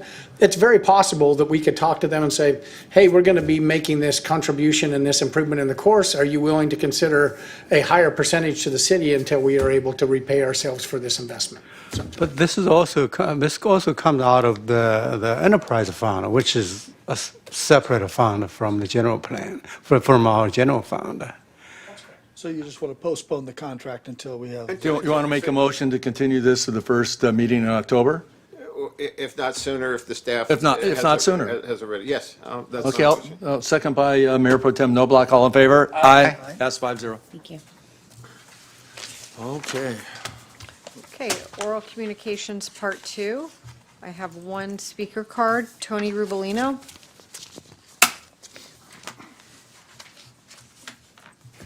Hey, council. So when Mark ran for council, he originally claimed that these were supposed to be nonpartisan seats. I would like you to listen to a clip that he made recently. Congratulations on a 10-year anniversary. You are making a difference. You are helping to change policy up and down from the federal government to the state, to the county, to the local, to the school boards, everywhere. You are making a change. Well done. Keep it up. That was well-wishing the Democratic women of South Orange County on their anniversary. Mark, please share with us, what is it that they were doing that was so great? Was it one of the founding members making a slit throat gesture at me while I waited to speak at a council meeting? Was it one of their more prominent members standing up and interrupting the meeting to such an egregious offense that you had to stop and recess until order could be called in council chambers? Was it that they were very prominent in supporting Eric Swalwell for California governor, who then was later to be found a sexual fiend? And even this week, we have found that the FBI may have been involved in covering up his affair with a Chinese spy. So please, Mark, share with us, what is it that is so great? And Mark, I really think it's pretty hypocritical of you to claim that these are nonpartisan seats and then to go ahead and publish a video like that. I would love to hear your retort. Let's go ahead and shift gears, though. I would also like to discuss Ocean Fest. That was a huge, huge success. It was very widely attended, and a lot of the praise that I heard was for the jet ski event. And the jet ski event was also something that, as many of you recall, that was an event that the Beaches, Parks, and Recs director said that was an event that could not happen. So it turns out that was wrong. The event was widely praised, and I think that the event coordinator had originally asked for a standalone event. I would suggest highly that there would be communication, if there isn't already, to try and embrace a standalone event. I think that he proved that he could pull it off. It could be safe, it could be well-attended. I mean, there were people up on the pier that were getting jet ski spray from the ocean, and people were just loving the flips and everything like that. It was really incredible. So thanks for that.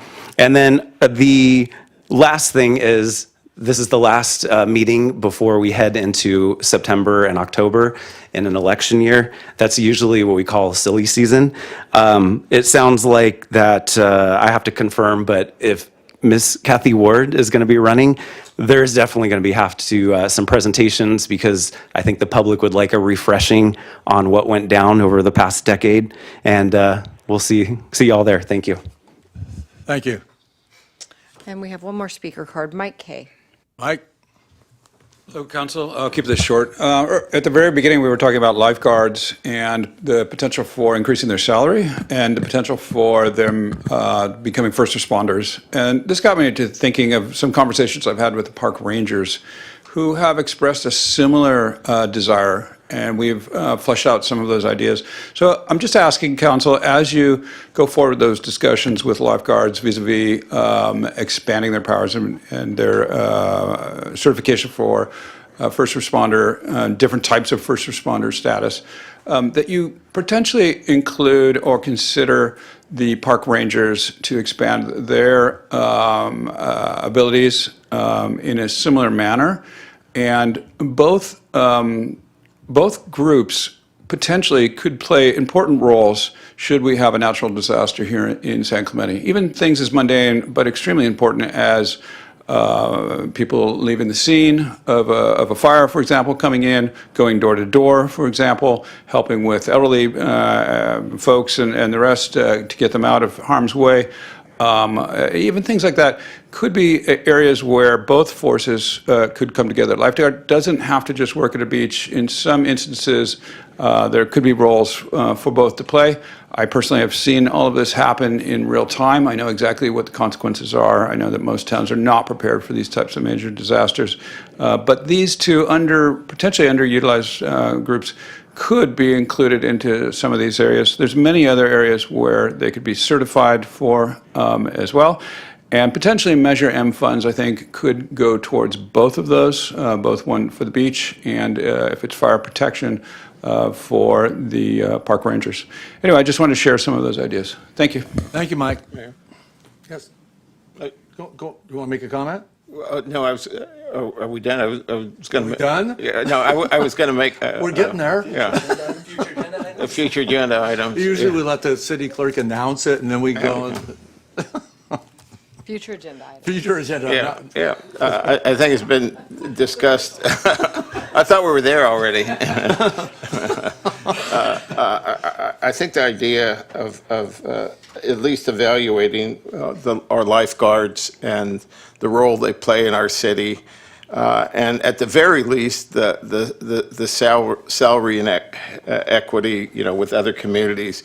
I don't know anything beyond that, but we would leave it up to staff to determine whether what the next steps are and what the best approach is, and I think that's the place to start. So I'd like to agendize that. Second that, agendizing that. Yeah, we have first, a second, and I'm sure Mark wants to make a third. But I also want to make sure that agendizing this doesn't prohibit our city manager from doing something now that he's already got in action. I don't know. Yeah, I don't want this to come across wrong. This isn't the right process for evaluating salaries. And, if this is the process, then we're just going to have every employee group come up here and do this, and this is the way we'll do our salaries in the future. What we'd like to do is take a look at this. It's a multi-layered thing, as you said. There's already another employee group that's been brought up by another resident, and so this isn't the way we typically address salary scales and salaries through this process. So we'd like to follow the correct process. We have meetings to have with our employee association. I mean, they have rights to meet and confer and talk about these things. There's there's a process that's set up in our memorandum of understanding that needs to be followed. So Yeah, That's all that's what direction. we're asking for, to help us understand that better. I mean, whatever that might be, we're not asking you to come up with, to go out and negotiate something. We're just asking you, because I don't understand the process completely. Perfect. Well, then that can be a staff report, because I don't think the city council wants to step on the toe of a city manager to establish the salary scale. City manager's heard this loud and clear, and I have confidence that he's addressing the issue. Yeah. That's all. So if you want a staff report to come back at some point, if there is something that's gleaned, that's fine. Is this something that we, instead of doing an agenda, future agenda item, is this something we could individually talk with our city manager about and go through that process? Or would you guys like to hear this process in front of the public? So maybe what I could do is jump to the end, and I know it's not on the agenda, so I'm just going to give you a real quick answer. If this is something we can accommodate within the existing budget, it's something that we would move forward. We make salary adjustments on a pretty regular basis based on different things that are happening in the organization, and as long as we're within the adopted budget, we can do that. If it takes an additional allocation to make this work, we bring it back to the council and we'd say, okay, we need some additional allocation in the budget to make this happen. But lots of times there could be vacancies, there could be some other equipment that you don't purchase or something to address it a different way. We haven't taken that deep dive yet to know how we're going to address this issue. It's loud and clear to us, you want us to address it.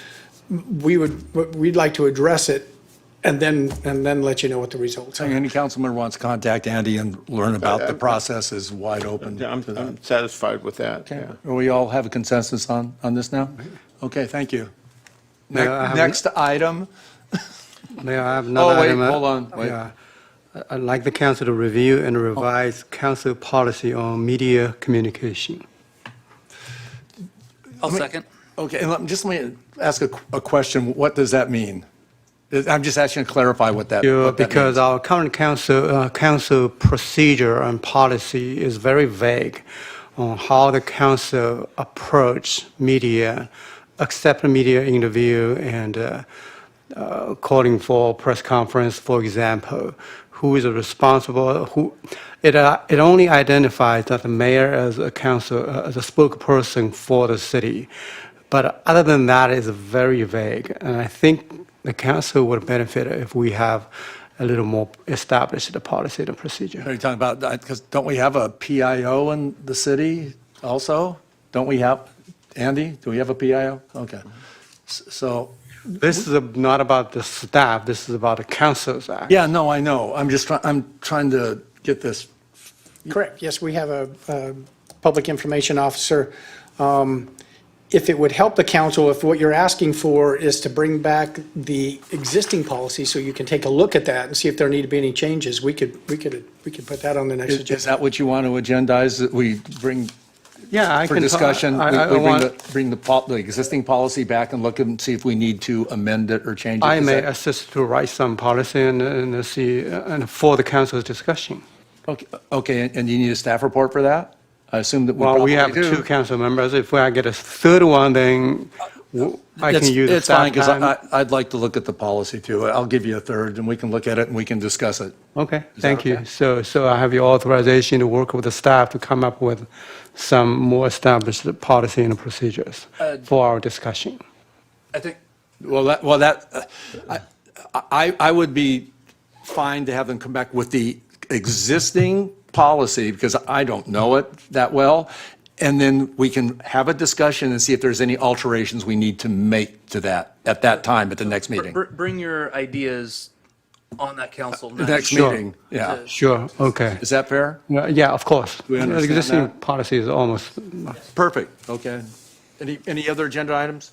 I have two items, Mr. Mayor. The first is that regarding the amphitheater at the Forester Ranch Community Park, I think with the end of the summer, we look at that facility, we look about its capability, we're wondering about its capabilities and so forth. And what I'd like to do is perhaps have how do you call it? A dry run kickoff session where we have a musical band that plays there, where the arts and and Culture Subcommittee can monitor and look at what's needed in terms of preliminary review in terms of electricity, staging, lighting, access through the school district, additional parking, sort of a dry run, if you will, of kind of what we need in the future as we go forward. And I'd like maybe to have the Parks and Recreation Department schedule an impromptu, ad hoc, if you will, presentation, and maybe select a interesting local band that could play. Yeah, maybe we have a natural event like. Movies there I know they do movies, but I'm talking about, but You're that's, talking about a concert. I'm talking about more of a concert, more of a theatrical or musical production that What it- requires some additional equipment and so forth, just to sort of observe. What is the next natural event that we can just move it there, see how it works? The only condition I was going to ask is it not be the musical group that performed earlier tonight, but. There you go again. Everybody's a critic, right? No, but I think, perhaps something associated with the holidays or something is going to probably be the next natural time, and maybe we could do something like that. Maybe have even, contact maybe some of the schools and see if they're doing a Christmas concert, and if they would want to do something where, might get the parents involved, and we can kind of see how it would work, and even maybe that school, we could talk to them. Again, Christmas is still 4 or 5 months away, and I'm thinking maybe something sort of. Closer than you more, think. more end of the summer. Okay. Review, sort of a. Sure. Yeah, that's At the end of the summer. I know, that's what I mean. That's what I mean. I mean, I'll certainly second that, and that's something you can just do through Samantha, right? We don't need a big group. Okay? It was something else? Yeah, the second thing is I'd like to agendize a council resolution supporting Prop 39. Proposition 39 is an election ID issue which impacts the entire nation and impacts the state and impacts the city of San Clemente particularly. There's been a lot of concern about accurate voting, and this item was approved by the citizens to go on the agenda. The Attorney General turned it from a voter ID integrity rule to a title which basically says prevents citizens from voting unless they prevent ID. So I'd like a resolution, I'd like to present a resolution for the council's consideration at our next meeting. Madam Attorney, are there any rules getting this close to an election season about propositions and what the council can and cannot do in terms of supporting different propositions or not? The city council can take a position. That's my request. Okay. Have a second to bring it back for discussion Right, at the right, next council meeting? Next council meeting, yes. Does somebody want to second that? I'll second it. Okay, have a second. We don't need a staff report No, because it's going to be for discussion only. Correct. Okay? Okay, thank you. Any other agenda items? That brings a important point because I'm thinking maybe we can also have the council to express our position on proposition 41, 42, 43, and 40. They're all about a tax. This is a big issue statewide. The statewide? I believe 40 is the mentioned tax, but I'm more interested in 43, which is essentially ACA 22 that is asking. Okay, what could you list those again? I'm sorry. Yeah, never mind. I think about it next time. I was going to do my own homework on them, but yeah, okay. I mean, I think we're good now? Yep. All right. Next item. Report, City Attorney. Thank you. I just wanted to clarify what I said earlier. The council can agendize taking an official position on something, but it cannot advocate for or against a measure. So it's a nuance that I just wanted to clarify. Other than that, I have nothing to report except it's a pleasure to serve. A little more clarification on that. The council can. So if I assume you'll be putting forward a resolution saying that the city council, the cities of San Clemente supports / opposes whatever proposition, but you can't say everybody should vote for or against it. That would be advocacy. So there's a difference between once stating a position versus advocating for or against something on the ballot. Okay, thank you. Perfect. All right, so is that your entire report? That is my entire and longest report to date. So Thank you. you're not honored or whatever to work for this all of a sudden? I already Not said anymore that. After that musical rendition. I don't said think it you was did a say pleasure it. to serve. Ask the clerk. Clerk, did she say I that? don't She think did say that. I can confirm for the All right, record. somebody covering for somebody. Okay. City manager? No, I want to thank everybody from the council to the residents to the staff. It's been a really fun summer. There's been a lot of really cool events, and it's been pretty uneventful for some of the big events that we've had. And I think we've all had a good time, and I think it's a good kind of dress rehearsal for some of the things we're leading up to in the next couple of years with the Olympics and the 100th birthday and that kind of stuff. And we're learning about some of the fun things that are happening, and it's been a fun summer. So I just wanted to, a shout out to everybody involved. I think the residents have been very patient with a lot of visitors in town, and it's been a fun summer without a lot of drama. So it's been a lot of fun. So. You're here. And our first responders have made us safe and done a phenomenal job. Just a huge, yeah, everybody. It's been great. Well, you got a parking ticket you need fixed? What's the deal?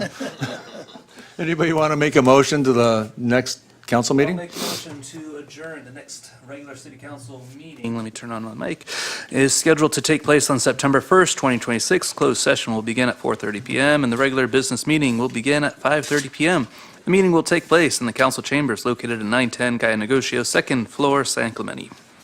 I'll second. All in favor? Aye. We are adjourned.